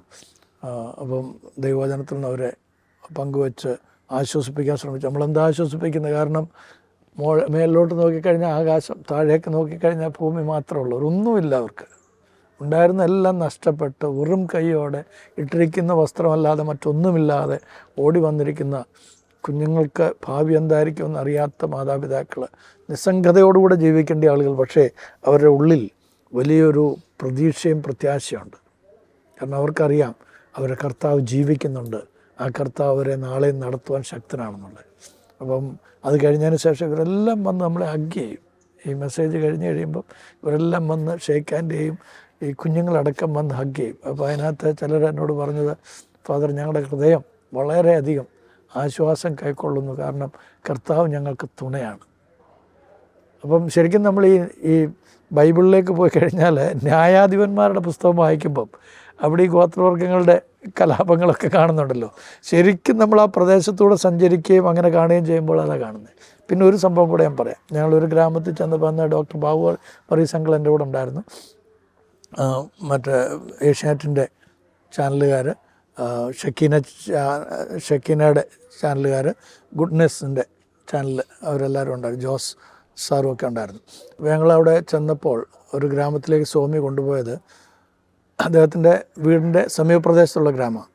അവിടെ ഇതുപോലെ ഒരുപാട് വീടുകൾ ഉണ്ടായിരുന്നു. അവിടെ 7 പേര് കത്തി നശിച്ചു, കത്തിക്കരിഞ്ഞു. ആ 7 പേരെ അടക്കം ചെയ്യാൻ കഴിയാതെ നായ്ക്കൾ വന്നാണ് ബോഡി തിന്നത്. അത് കേട്ട് കഴിഞ്ഞപ്പോൾ ശരിക്കും ഉള്ളം പടഞ്ഞു. ആ ഗ്രാമത്തിലാണ് 3 സ്ത്രീകളെ നഗ്നരാക്കി നടത്തിയത്. അതിനകത്ത് ഒരു സഹോദരി നമ്മുടെ ജവാൻ്റെ ഭാര്യയായിരുന്നെന്ന് ഓർക്കണം. കാർഗിൽ യുദ്ധത്തിൽ നമുക്ക് വേണ്ടി നമ്മുടെ രാജ്യത്തെ സംരക്ഷിച്ച സംരക്ഷകനായിരുന്ന കാർഗിൽ യുദ്ധത്തിലെ പോരാളിയായിരുന്ന പടയാളിയുടെ, നമ്മുടെ പട്ടാളക്കാരൻ്റെ ഭാര്യയാണ് 51 വയസ്സുള്ള ആ സ്ത്രീ. അവരെ നഗ്നയാക്കി നടത്തി, വേറൊരു അമ്മയും മകളെ. അത് എല്ലായിടത്തും കണ്ടാണല്ലോ. അതിനുശേഷമാണ് നമ്മുടെ ആദരണീയനായ പ്രൈം മിനിസ്റ്റർജി, പ്രധാനമന്ത്രിജി വായ തുറന്ന് തന്നെ അത് നിങ്ങൾ പുറത്തു വിട്ടത് മോശമായിപ്പോയി എന്നുള്ള അർത്ഥത്തിൽ അദ്ദേഹം അന്ന് സംസാരിച്ച് നമ്മളൊക്കെ കേട്ടാണ്. അപ്പം അത് ലോകത്തിൽ മുഴുവനും നമുക്ക് ഏറ്റവും ഷെയിംഫുള്ളായിട്ടുള്ള നാണക്കേട് വരുത്തിയൊരു സംഭവം കൂടെയാണ്. അപ്പോൾ അത് നമ്മുടെ ഹൃദയത്തെ ഒത്തിരി ഉലച്ച സംഭവങ്ങളാണ്. ഈ കലാപങ്ങളുടെ ഇടയ്ക്ക് മയക്കുമരുന്ന് മാഫിയ ഒരു നല്ല സ്വാധീന ശക്തിയായിരുന്നു എന്നൊരു പറച്ചിൽ ഇതിനിടയ്ക്ക് നടക്കുന്നുണ്ട്. അതിൻ്റെ യാഥാർത്ഥ്യം എന്താണ്? ഇതിനകത്ത് ശരിക്കും ഈ മയക്കുമരുന്നിൻ്റെ ട്രേഡ് നടത്തുന്ന ആരാണെന്ന് ആദ്യമേ നമ്മുടെ മിസ് വൃന്ദ എന്ന് പറയുന്ന നാട്ടിലുള്ള ഒരു IPS കാരി, അവിടുത്തെ ASP കൃത്യമായിട്ട് പറഞ്ഞിട്ടുണ്ട്. അവരുടെ ഒരു ഇൻ്റർവ്യൂ കരൺ താപ്പറുമായിട്ട് നടത്തിയ ഇൻ്റർവ്യൂ ഉണ്ട്. അതിനകത്ത് അവർ കൂടെ ഒന്നല്ല പല ഇൻ്റർവ്യൂ ഉണ്ട്. അതിനകത്ത് വളരെ കൃത്യമായിട്ടാണ് പറഞ്ഞിട്ടുള്ളത്. അതുകൊണ്ട് ഞാൻ ആ പേര് പറയാൻ ഉദ്ദേശിക്കുന്നില്ല. വേല് തന്നെ വിളവ് തിന്നുന്നു എന്നുള്ള ഒരിതാണ്. അപ്പോൾ ഈ ഡ്രഗ് മാഫിയാസിനെ ഹണ്ട് ചെയ്യാൻ വേണ്ടിയിട്ടാണ് ഇവരെ നിയോഗിച്ചത്. പക്ഷേ ഇവർ ചെന്ന് എത്തിപ്പെട്ടത് ഇപ്പോഴത്തെ മുഖ്യമന്ത്രിയുടെ ഭാര്യയുടെ വീട്ടിലാണ്. അപ്പോൾ എങ്ങനെയുണ്ട്? അത്രയും പറഞ്ഞിട്ട് ഞാൻ അവിടെ നിർത്തുകയാണ്. ഇതിനകത്ത് ഏറ്റവും കൂടുതൽ അറസ്റ്റ് ചെയ്യപ്പെട്ടിരിക്കുന്ന ഈ മയക്കുമരുന്ന്, അതായത് ഈ അവിടുത്തെ മയക്കുമരുന്ന് കൃഷി നടത്തുന്നതായിട്ടുള്ള ഹില്ലേരിയകൾ, കുക്കികളുടെ പ്രദേശങ്ങളാണ് കൂടുതൽ ഇത് മയക്കുമരുന്ന് നടത്തുന്നതെന്നാണ് ഇവർ പറയുന്നത്. കുക്കികൾ പാർക്കുന്ന, ഞാൻ പറഞ്ഞല്ലോ, ഗ്രാമപ്രദേശങ്ങളാണ്. പിന്നെ മലകളെല്ലാം ഫ്രീ ആയിട്ട് കിടക്കുക. അപ്പോൾ അവിടെ ഈ പോപ്പി കൾട്ടിവേഷൻ നടത്താൻ വേണ്ടിയിട്ട് ഓരോ ടീമുകളെ ഓരോരുത്തർ അയക്കും. അത് ഈ കൂടുതലും ഇംഫാലിൽ നിന്നുള്ള ആളുകളാണ് അങ്ങോട്ട് അയക്കുന്നത്. ഇംഫാലിൽ നിന്നുള്ള ഡ്രഗ് മാഫിയാസിൻ്റെ ലീഡേഴ്സാണ് ഇവരെ അയക്കുന്നത്. അപ്പോൾ ചില ഗ്രാമവാസികൾക്ക് തൊഴിൽ അവിടെ ചെയ്യാനായിട്ട് തൊഴിൽ കൊടുക്കും. അവരിത് എന്തിനു വേണ്ടിയിട്ടാണെന്നുള്ളതൊന്നും അറിയാതാണ്, അവർക്ക് കൂലിക്ക് വേണ്ടിയിട്ടാണ്. 500 രൂപ 300 രൂപ എല്ലാം കൂലി കിട്ടും, അതിന് വേണ്ടിയിട്ടാണ്. പക്ഷേ അറസ്റ്റ് ചെയ്യപ്പെടുമ്പോൾ ഇവരാണ് പിടിക്കപ്പെടുന്നത്. അതിനകത്ത് ഏറ്റവും കൂടുതൽ അറസ്റ്റ് നടത്തിയിരിക്കുന്ന പങ്കിൻസാണ്, മുസ്ലിം കമ്മ്യൂണിറ്റിയിലുള്ള ആളുകളെയാണ് അറസ്റ്റ് ചെയ്യപ്പെട്ടിരിക്കുന്നത്. കാരണം അവർ ഇംഫാൽ താഴ്വരകളിൽ നിന്നൊക്കെയാണ് അവിടേക്ക് കയറി പോയിരിക്കുന്നത്. അപ്പോൾ അവരെ അയച്ചത് ആരാണെന്ന് ചോദിക്കുമ്പോഴാണ് ഇതിൻ്റെ രഹസ്യങ്ങൾ മനസ്സിലാകുന്നത്. മറ്റേ 2ാം സ്ഥാനമാണ് കുക്കികൾക്ക്, 3ാം സ്ഥാനം നാഗാസിന്. അപ്പം ഇംഫാലിൽ നിന്നുള്ള ആളുകൾ തന്നെ, മേത്തികളുടെ ആളുകളും അതിൻ്റെ ലീഡേഴ്സും രാഷ്ട്രീയ നേതാക്കന്മാരും ഒക്കെ ഇതിനകത്ത് പങ്കാളികളാണ്. ഇനി ഇതിനകത്തൊരു ചെറിയ കാര്യം കൂടെ, ചെറുതല്ല വലിയൊരു കാര്യം കൂടെ പറയാം. അവിടെ നമുക്കറിയാവുന്ന പോലെ വിൻസാഗിൻ വോൾട്ട് എന്ന് പറയുന്നതായിട്ടുള്ള ഒരു വ്യക്തിയെ കാണാനായിട്ട്, അദ്ദേഹം MLA ആണ്, വിൻസാഗിൻ വോൾട്ട്. അദ്ദേഹം ഡൽഹിയിലായിരുന്നു ഞങ്ങൾ കാണുമ്പോൾ. നമുക്കറിയാവുന്ന പോലെ അദ്ദേഹം അന്ന് ഇപ്പോഴത്തെ മുഖ്യമന്ത്രിയുടെ വലങ്കൈയായിരുന്നു. കുക്കി MLA ആണ്. എല്ലാ കാര്യങ്ങളും ഇദ്ദേഹത്തോട് ചോദിച്ചും പറഞ്ഞുമാണ് മുഖ്യമന്ത്രി ചെയ്തുകൊണ്ടിരിക്കുന്നത്. അപ്പോൾ അദ്ദേഹം കൊല്ലപ്പെടേണ്ട എല്ലാ സാധ്യതകളും ഉണ്ടായി. അദ്ദേഹത്തെ അറിയാമല്ലോ, ഒരു വലിയ കൂട്ടം വന്ന് അടിച്ചു. അദ്ദേഹത്തിൻ്റെ ഡ്രൈവർ കൊല്ലപ്പെട്ടു. അദ്ദേഹത്തെ പിന്നെ അവിടുന്ന് പെട്ടെന്ന് ഡൽഹിയിലേക്കൊക്കെ മാറ്റിയത് കൊണ്ടാണ് അദ്ദേഹത്തിന് ചികിത്സ കിട്ടിയത്. ഞങ്ങൾ അദ്ദേഹത്തെ കണ്ട ഏഷ്യാനെറ്റിനകത്ത് അദ്ദേഹത്തെക്കുറിച്ചുള്ളൊരു ഫീച്ചറൊക്കെ 2ാം വട്ടവും വന്നിരുന്നു. വന്ന സമയത്ത് ഞാൻ അദ്ദേഹത്തിൻ്റെ മകൻ വിളിച്ചിട്ട് ഞാൻ പോയത്. അവിടെ ചെല്ലുമ്പോൾ അദ്ദേഹത്തിന് ഒരു വശം മുഴുവൻ തളർന്ന് കിടക്കുക, അനക്കാൻ കഴിയാല്ല, പ്ലാസ്റ്റർ ഇട്ടിട്ട് ഇങ്ങനെ മൊത്തത്തിൽ കിടക്കുക. അത് വലിയൊരു മിറക്കിളും കൂടെ സംഭവിച്ചു കേട്ടോ, ദൈവത്തിൻ്റെ അത്ഭുതമായ കാര്യം. അപ്പോൾ ഞങ്ങൾ ചെന്നു, ഇരുന്ന് വർത്താനമൊക്കെ പറഞ്ഞു. അതിനുശേഷം എൻ്റെ കൂടെ മർത്തോമയിലെ ബ്രൈസ് അച്ഛനും ഉണ്ടായിരുന്നു. പിന്നെ കുക്കി ലീഡേഴ്സ്, അവിടുത്തെ പഴയ MP പുള്ളിക്കാരി ഉണ്ടായിരുന്നു. ഞങ്ങൾ ഒരുമിച്ചിരുന്ന് പ്രാർത്ഥിക്കാമെന്ന് പറഞ്ഞിട്ട് ഞങ്ങൾ കുറച്ച് നേരം പ്രാർത്ഥിച്ചു. ശരിക്കും അദ്ദേഹത്തിൻ്റെ കൂടെ ഇരുന്ന് കട്ടിലേക്ക് കയറിയിരുന്ന് ഞങ്ങൾ കണ്ണുനീരോടെ പ്രാർത്ഥിച്ചു. എല്ലാവരും ദൈവസന്നിധിയിൽ ഒരു അത്ഭുതം നടക്കേണ്ടതിനായിട്ട്, ദൈവത്തിൻ്റെ ഒരു മഹത്വം വെളിപ്പെടുത്തേണ്ടതിനായിട്ട്. പ്രാർത്ഥന കഴിഞ്ഞ് ആമീൻ പറഞ്ഞു കഴിഞ്ഞപ്പോൾ ഇദ്ദേഹം ചാടി അങ്ങ് എഴുന്നേറ്റു. ഇദ്ദേഹം ഈ കയ്യിലെ കാലിലും ഇതെല്ലാം ഊരി കളഞ്ഞിട്ട് പറഞ്ഞു, Jesus healed me, I believe Jesus healed me, യേശു എന്നെ സൗഖ്യമാക്കിയെന്ന് പറഞ്ഞ് പുള്ളി അങ്ങ് ചാടി എഴുന്നേറ്റു. അതിനുശേഷം ഇപ്പോൾ അദ്ദേഹത്തിന് കുറച്ചൊക്കെ നടക്കാനൊക്കെ പറ്റുന്നുണ്ട്. അപ്പോൾ വലിയൊരു അത്ഭുതം കൂടെ ആയിരുന്നത്. അപ്പോൾ അദ്ദേഹത്തിൻ്റെ മനസ്സിൽ എല്ലാ രഹസ്യങ്ങളുണ്ട്. അദ്ദേഹം പറഞ്ഞിട്ടുണ്ട് അത് അദ്ദേഹം പുറത്തു വിടും. അന്ന് അവിടെ മണിപ്പൂരിൽ ഭയങ്കരമായ ഒരു അന്തരീക്ഷമായിരിക്കുമെന്ന് അദ്ദേഹം പറയുന്നു. അതുപോലുള്ള എല്ലാ കാര്യങ്ങളും അദ്ദേഹത്തിൻ്റെ മനസ്സിലുണ്ട് എന്ന് അദ്ദേഹം പറയുന്നു. അപ്പോൾ ഈ ഡ്രഗ് മാഫിയ എന്ന് പറയുന്നത് വെളിയിൽ നിന്ന് വരുന്നവരല്ല, അതിനകത്തുള്ള കപ്പലിൽ തന്നെയാണ് കള്ളന്മാർ. അച്ഛൻ ഇത്രയും കാലം മണിപ്പൂരുമായിട്ടുള്ള ബന്ധത്തിൽ സഞ്ചരിച്ചതിൽ നിന്ന്, കണ്ടതിൽ നിന്ന്, മനസ്സിലാക്കിയതിൽ നിന്ന് ഇതിന് ശാശ്വതമായൊരു പരിഹാരം നിർദ്ദേശിക്കാനായിട്ട് പറഞ്ഞാൽ എന്തായിരിക്കും അച്ഛൻ മുന്നോട്ട് വയ്ക്കുന്ന ഒരാശയം? അതിനകത്ത് 2 കാര്യങ്ങൾ ആദ്യമേ നമ്മുടെ കേന്ദ്ര സർക്കാർ ചെയ്യേണ്ടിയായിരുന്നു.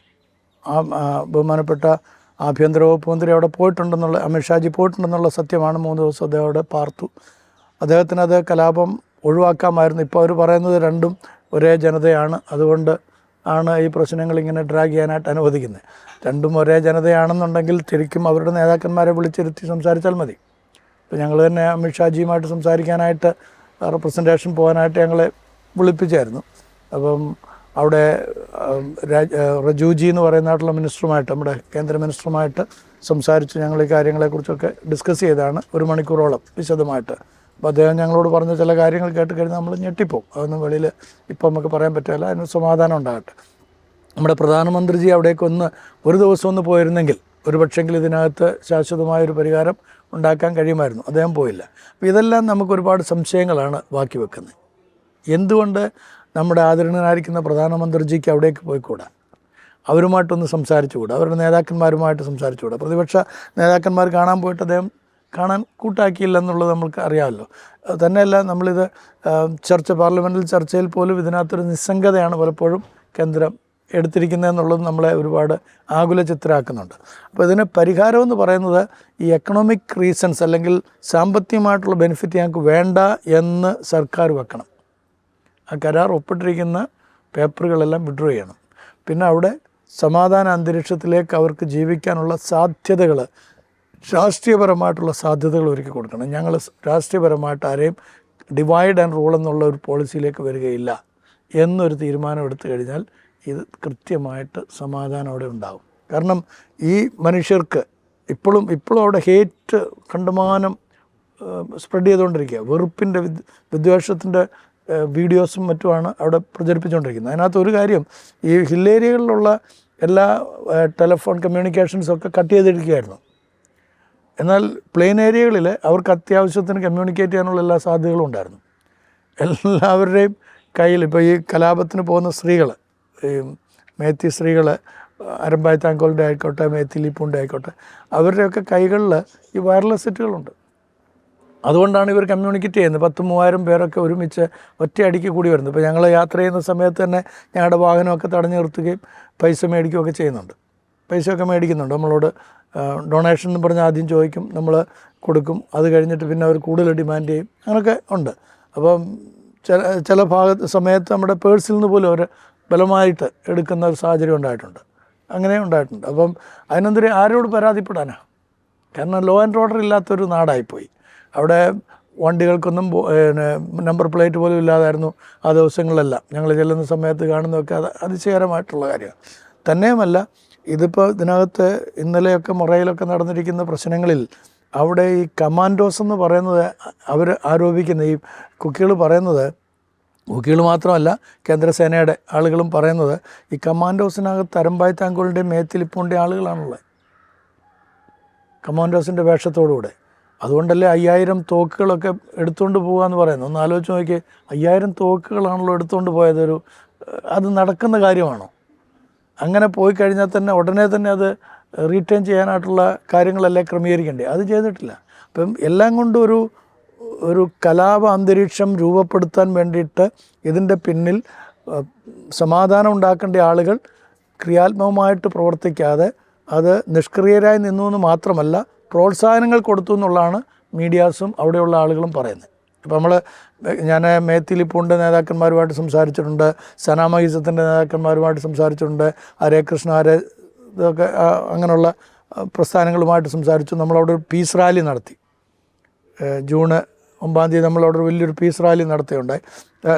ജൂലൈ 12 വലിയൊരു പീസ് റാലി. ആ പീസ് റാലിയിൽ ഇവരുടെ നേതാക്കന്മാരെല്ലാം വിളിച്ചിരുന്നു. 20 സമുദായ നേതാക്കന്മാരുടെ ആളുകളും അവരും കൂടെ വന്നിരുന്നു.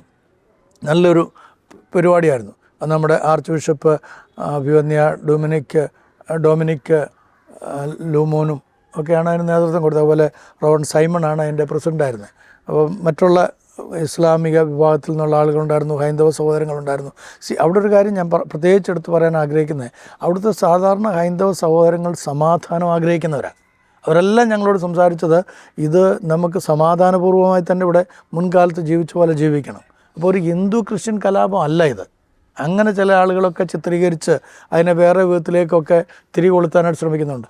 ഹൈന്ദവർ ഭാരതത്തിൽ അന്നും ഇന്നും സമാധാനപ്രിയരാണ്. അവർക്ക് ഏത് മതത്തിലായിരുന്നാലും ആരായിരുന്നാലും അവർക്ക് പ്രശ്നമില്ല. അവർ ഐക്യത്തോടും സ്നേഹത്തോടും കഴിയുന്നവരാണ്. പക്ഷേ ഇതിനകത്തൊരു ആര്യനിസം കലർത്തുന്നതാണ് ഇതിനകത്തെ പ്രശ്നം മുഴുവനും. അപ്പോൾ അത് ശരിയായി മനസ്സിലാക്കിയിട്ട് ആര്യനിസത്തെ നമ്മുടെ രാജ്യത്ത് നിന്ന് പിന്തള്ളാനായിട്ട് നമുക്ക് എപ്പോഴാണോ കഴിയുന്നത് അന്ന് മാത്രമേ നമ്മുടെ രാജ്യത്ത് തന്നെ സ്വസ്ഥതയും സമാധാനവും ഉണ്ടാകുകയുള്ളൂ. അച്ഛാ, ഈ മണിപ്പൂർ കലാപത്തിൽ ഇന്ത്യയിലെ 4ാം തൂണെന്നറിയപ്പെടുന്ന മാധ്യമ ശൃംഖല എങ്ങനെയാണ് വർത്തിച്ചിട്ടുള്ളത് എന്നാണ് അച്ഛൻ്റെ ഒരു വീക്ഷണം? നമുക്ക് ഇവിടെ കിട്ടിയതായിട്ടുള്ള വാർത്തകൾ, മെയ് 3-ാം തീയതി മുതൽ കിട്ടിയ വാർത്തകളെല്ലാം തന്നെ ഇത് 2 ട്രൈബൽസ് തമ്മിലുള്ള പ്രശ്നങ്ങളായിരുന്നു എന്നുള്ളത്. അപ്പം അങ്ങനെ തന്നെയാണോ? ഇപ്പോൾ നമുക്ക് അറിയാവുന്ന പോലെ ജനുവരി മാസത്തിൽ കഴിഞ്ഞ 2023 ജനുവരിയിലും ഫെബ്രുവരിയിലും ഞാൻ ഛത്തീസ്ഗഡിലും പോയിരുന്നു. അവിടെ ഈ കാര്യങ്ങളെക്കുറിച്ച് ട്രൈബൽസിൻ്റെ ഇടയിൽ നടക്കുന്ന പ്രശ്നങ്ങൾ എന്താണെന്ന് അറിയാൻ വേണ്ടിയിട്ട്. അന്നും റിപ്പോർട്ടുകൾ വന്നത് മുഴുവനും ട്രൈബൽസ് തമ്മിലുള്ള കലാപങ്ങളാണെന്നുള്ളത്. പക്ഷേ നമ്മൾ അവിടെ ചെന്ന് കഴിഞ്ഞപ്പോഴാണ് അതല്ല എന്നുള്ള മനസ്സിലാകുന്നത്. അവിടെ ഇതിൻ്റെ പിന്നിൽ പ്രവർത്തിച്ചത് രാഷ്ട്രീയം ഉണ്ടായിരുന്നു, ബ്യൂറോക്രസി ഉണ്ടായിരുന്നു, അവിടുത്തെ ഈ പറയുന്ന പോലെ ഒരു പ്രത്യേക ശക്തികളുണ്ടായിരുന്നു. ക്രിസ്തീയ വിശ്വാസത്തിലേക്ക് ആളുകൾ വരാതിരിക്കാൻ വേണ്ടിയിട്ട് പ്രവർത്തിച്ച ശക്തികളുണ്ടായിരുന്നു. അപ്പോൾ അതേപോലെ തന്നെയാണ് ഇവിടെയും സംഭവിച്ചത്. മീഡിയാസ് പ്രൊപ്പഗേറ്റ് ചെയ്ത് മുഴുവനും ഗോത്രവർഗ്ഗങ്ങൾ തമ്മിലുള്ള കലാപം, ഗോത്രകലാപമാണ്. പക്ഷേ എൻ്റെ ചോദ്യം ഇതാണ്, മെയ്ത്തികൾ ഗോത്രവർഗ്ഗക്കാരല്ലല്ലോ, അപ്പോൾ പിന്നെ എങ്ങനെ ഇത് ഗോത്രകലാപമാകുന്നത്? ആ ചോദ്യത്തിന് മീഡിയാസ് പിന്നീട് കുറച്ച് പരിങ്ങി. ഞാൻ മീഡിയാസിനോട് തന്നെ ചോദിച്ചു, ഇത് ഗോത്രകലാപമെന്ന് how can you report it as an tribal war? കാരണം മേത്തികൾ ഗോത്രവർഗ്ഗക്കാരല്ല എന്നുള്ളത് നിങ്ങൾ സമ്മതിക്കുന്നു, അവർക്ക് ഗോത്ര പദവി വേണമെന്നാണ് പറയുന്നത്. അപ്പോൾ പിന്നെ ഇതുവരെ ആ പദവി കിട്ടിയിട്ടുമില്ല, അപ്പോൾ പിന്നെ ഗോത്രകലാപമല്ല. രണ്ടാമത് അവർ പറഞ്ഞത് ഇത് ഈ പറഞ്ഞ പോലെ താമസിക്കാനുള്ള ആളുകൾക്ക്, മേത്തികൾക്ക് താമസിക്കാൻ സ്ഥലമില്ലാതുകൊണ്ട്. ഞാനവിടെ പോയി കണ്ടു, അവിടെ ആയിരക്കണക്കിന് ഏക്കറുകൾ ചുമ്മാ ഇങ്ങനെ പ്ലെയിനായിട്ട് കിടക്കുകയാണ്. അവിടെ വില കുറഞ്ഞ സ്ഥലങ്ങളുണ്ട്, അപ്പം താമസിക്കുന്ന ഇടങ്ങളിൽ ഇവർക്ക് സ്വസ്ഥമായി താമസിക്കാനുള്ള അന്തരീക്ഷങ്ങളുണ്ട്. എന്നാൽ ഗോത്രവർഗ്ഗക്കാർ താമസിക്കുന്ന മലമുകളായിട്ട്, പ്രത്യേകിച്ച് നാഗാസാണ് ഏറ്റവും ടോപ്പിൽ താമസിക്കുന്നത്. അങ്ങോട്ട് വാഹനം പോകുന്ന പോലും വളരെ കഠിനമായിട്ടുള്ള അവസ്ഥയാണ്. അവിടെ ഇലക്ട്രിസിറ്റിയുടെ ദൗർലഭ്യമുണ്ട്, വെള്ളം പിന്നെ കിട്ടും, അവിടെ വെള്ളത്തിന് ബുദ്ധിമുട്ടില്ല. അപ്പോൾ ഇങ്ങനെയുള്ള അന്തരീക്ഷങ്ങളൊക്കെ ഗോത്രവർഗ്ഗക്കാർ കടന്നു പോകുന്നു. അപ്പോൾ അതല്ല അതിനകത്തേത്. ഇത് വിലയ്ക്ക് വാങ്ങപ്പെട്ട വാർത്തകളാണ് പലപ്പോഴും നമ്മൾ കേട്ടിട്ടുള്ളതെല്ലാം. വിലയ്ക്ക് വാങ്ങപ്പെട്ടാണ്, അതിന് വില കൊടുത്തിട്ടുണ്ട് ആരൊക്കെയോ. ആ വില കൊടുക്കപ്പെട്ടിരിക്കുന്നത് മാധ്യമ സുഹൃത്തുക്കൾക്കാണ്. മാധ്യമ സുഹൃത്തുക്കൾ പലപ്പോഴും നിഷ്പക്ഷരായിട്ട് വന്നിട്ടുള്ളത് വളരെ ചുരുക്കമാണ്. ഇപ്പോൾ കരൺ താപ്പറിനെ സംബന്ധിച്ച് അദ്ദേഹം പല ഇൻ്റർവ്യൂസ് അന്ന് മുതൽ സ്റ്റിക്ക് ഓൺ ചെയ്ത് അതിൻ്റെ യാഥാർത്ഥ്യങ്ങൾ പുറത്തേക്ക് കൊണ്ടുവരാൻ വളരെ ശ്രദ്ധിച്ചു. അദ്ദേഹത്തിൻ്റെ വായടയ്ക്കാൻ ആർക്കും സാധിച്ചില്ല. അതുകൊണ്ട് ഒരുപാട് സത്യങ്ങൾ നമുക്ക് മനസ്സിലാക്കാൻ സാധിച്ചു, ലോകത്തിന് മനസ്സിലാക്കാൻ സാധിച്ചു. പിന്നെ നേരടിയായി നമ്മളവിടെ പോയി കണ്ട് നേരടിയായി കാര്യങ്ങൾ, ഗ്രൗണ്ട് റിയാലിറ്റി മനസ്സിലാക്കി, നമ്മുടെ കേരളത്തിലെ മാധ്യമങ്ങളിൽ ചില മാധ്യമങ്ങൾ നമ്മളോടൊപ്പം വന്ന് യാഥാർത്ഥ്യങ്ങൾ കൃത്യമായി ചോദിച്ച് മനസ്സിലാക്കി, കണ്ട് മനസ്സിലാക്കി, അവരും അത് യാഥാർത്ഥ്യങ്ങൾ പുറത്തേക്ക് വിട്ടു. അതുകൊണ്ട് കേരളത്തിൽ thank God for the Malayali news makers, അവരെ സംബന്ധിച്ചിടത്തോളം അവർ കൂടുതൽ വാർത്തകളും സത്യസന്ധമായിട്ട് വിട്ടു എന്നുള്ളതാണ് നമുക്ക് മനസ്സിലാക്കാൻ കഴിയുന്നത്.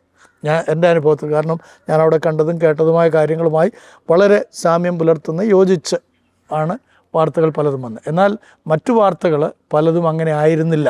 നാഷണൽ ചാനലുകളൊക്കെ വില കൊടുത്ത് വാർത്തകൾ വിടുകയായിരുന്നു. അതിൻ്റെ ഒരു കാരണം, അന്ന് ഈ പ്ലെയിൻ ലാൻഡിൽ മാത്രമാണ്, അതായത് ഈ ഇംഫാൽ മേഖലകളിൽ മാത്രമാണ് വാർത്താ മാധ്യമങ്ങൾക്ക് സഞ്ചരിക്കാൻ പറ്റുന്നത്, അതിനപ്പുറത്തേക്ക് പറ്റുകയില്ല. അപ്പോൾ അവിടുത്തെ വാർത്തകൾ ആരും തന്നെ കേട്ടിട്ടില്ല. ആ ജനതയെല്ലാം കാടുകളിലേക്ക് ചിതറിപ്പോയി, സ്കാറ്റേഡായി. അവർക്ക് ഒരുമിച്ച് കൂടാനോ അവരുടെ സങ്കടങ്ങൾ പറയാനോ വേദികളില്ലാതെയായി. അത് വേറൊരു കാര്യം. ഇവരാർക്കും അങ്ങോട്ട് അക്സസിബിലിറ്റി ഇല്ലായിരുന്നു, പോകാൻ പറ്റുകയില്ലായിരുന്നു. കാരണം ഭയങ്കര സെക്യൂരിറ്റി ചെക്കിങ്ങും. ഞങ്ങൾ തന്നെ പോകുന്നത് എന്തോരം പാടുപെട്ടിട്ടായിരുന്നു അറിയാമോ. ഒരു 50 മീറ്റർ കഴിയുമ്പോൾ വേറൊരു ചെക്ക് പോസ്റ്റ്, 50 മീറ്റർ കഴിഞ്ഞ് അങ്ങനെ. പിന്നെ ഇവരുടെ തന്നെ ആളുകൾ ചെക്ക് ചെയ്യും. നമ്മളെന്തിനാണ് പോകുന്നത്, നമ്മുടെ സാധനങ്ങൾ എന്തെങ്കിലും ഇവർക്ക് ഭക്ഷ്യവസ്തുക്കളുമായിട്ട് നമ്മൾ പോവുകയാണെങ്കിൽ, ഇപ്പോൾ ചുരാച്ചാൻപൂർ എന്ന് പറയുന്ന കുക്കികളുടെ ഇടയിലേക്ക് നമ്മൾ പോവുകയാണെങ്കിൽ മേത്തികൾ സമ്മതിക്കുകയില്ല, മേത്തികളുടെ ഇടയിലേക്ക് പോകാൻ കുക്കികളും സമ്മതിക്കുകയില്ല. അപ്പോൾ അതുകൊണ്ട് അതാത് തദ്ദേശീയമായിട്ടുള്ള സ്ഥലങ്ങളിൽ നിന്ന് സാധനങ്ങൾ വാങ്ങി, പിന്നെ നമ്മൾ ഈ മാർവാഡീസിൻ്റെ നിന്ന് ധാരാളമായി ഒരുമിച്ച് അരി സാധനങ്ങളെല്ലാം വാങ്ങി, അവർക്ക് വേണ്ടുന്ന സൂപ്പർ ഫൈൻ എന്ന് പറഞ്ഞൊരു അരിയാണ് 2 കൂട്ടർക്കും. അതുകൊണ്ട് അത് ബൾക്കായിട്ട് മേടിച്ച് അവരോട് തന്നെ ഓർഡർ കൊടുത്ത് ഇന്നടത്ത് കൊണ്ടിറക്കണം എന്ന് നമ്മൾ പറഞ്ഞ് അവർ കൊണ്ടുവന്ന് നമുക്ക് അത് വളരെ ന്യായമായ വിലയ്ക്ക് കൊണ്ടുവന്ന് ഇറക്കി തരിക. അങ്ങനെ അതാത് പ്രദേശങ്ങളിൽ പ്രാദേശികമായിട്ട് നമ്മൾ വിതരണം ചെയ്യുമായിരുന്നു. അപ്പോൾ വാർത്തകളൊന്നും തന്നെ ആ വിധത്തിൽ കൃത്യമായി വന്നില്ലെന്നുള്ളതാണ് സങ്കടകരമായ കാര്യം. എന്നാൽ നമ്മുടെ വാർത്താ മാധ്യമങ്ങൾ, കേരളത്തിലെ വാർത്താ മാധ്യമങ്ങളിൽ നല്ല പങ്കും നല്ല രീതിയിൽ, എന്ന് വെച്ചാൽ സത്യസന്ധമായിട്ട് വാർത്തകൾ വിക്ഷേപണം നടത്തി എന്നുള്ളതും ചാരിതാർത്ഥ്യത്തോടെ ഓർക്കുകയാണ്. അച്ഛൻ ചെയ്ത യാത്രകളിലും ഈ മണിപ്പൂരിനെ സംബന്ധിച്ചുണ്ടായുള്ള പ്രശ്നങ്ങളെ നമ്മൾ സ്വാധീനിക്കുമ്പോൾ, അത് നമ്മൾ ഉൾക്കൊള്ളുമ്പോൾ, അതിനെതിരെയുള്ള പ്രതികരണങ്ങൾ നമ്മൾ നടത്തുമ്പോൾ ഒക്കെ നമുക്ക് ഉണ്ടാകേണ്ടുന്ന മാനസികാവസ്ഥ എങ്ങനെയായിരിക്കണമെന്ന് അതെങ്ങനെയാണ് അച്ഛൻ ചിന്തിച്ചിട്ടുള്ളത്? അതെങ്ങനെയാണ് അച്ഛൻ ഉൾക്കൊള്ളുന്നത്?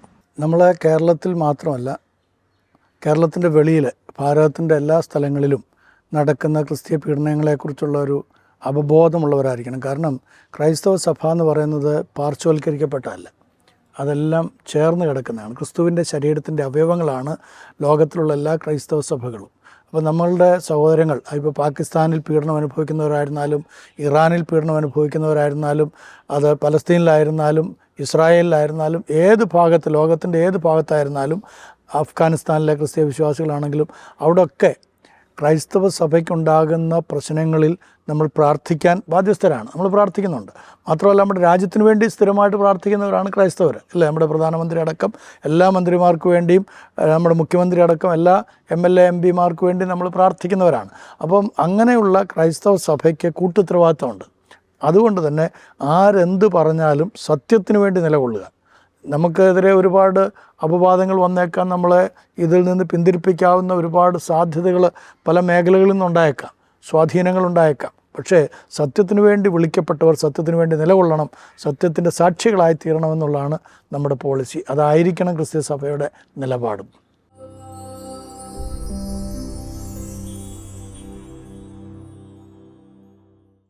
മണിപ്പൂരിൻ്റെ പ്രയാസങ്ങളിലേക്ക് കടന്നു ചെല്ലുകയും അവിടെ നിന്ന് അതിൻ്റെ തിക്തത അനുഭവിച്ച അവിടെയുള്ള കുട്ടികൾക്ക് പുനരധിവാസ പ്രവർത്തനങ്ങൾക്ക് വേണ്ടിയിട്ടുള്ള പ്രവർത്തനങ്ങൾ പലരും ചെയ്തിട്ടുണ്ടെങ്കിൽ അതിനെല്ലാം കോർഡിനേഷൻ നിർവഹിക്കുകയും അതിൻ്റെ പുറകിൽ അഹോരാത്രം അധ്വാനിക്കുകയും ചെയ്ത ജോൺസൺ അച്ഛൻ്റെ അദമ്യമായ ഈ പ്രവർത്തന ചാതുരിയെ നമ്മൾ ഓർക്കുകയും അച്ഛനോടും അതിന് പുറകിൽ അദ്ദേഹത്തെ സപ്പോർട്ട് ചെയ്ത എല്ലാവരോടുമുള്ള നന്ദിയും നമ്മൾ ഈ സമയത്ത് സ്മരിക്കുന്നു.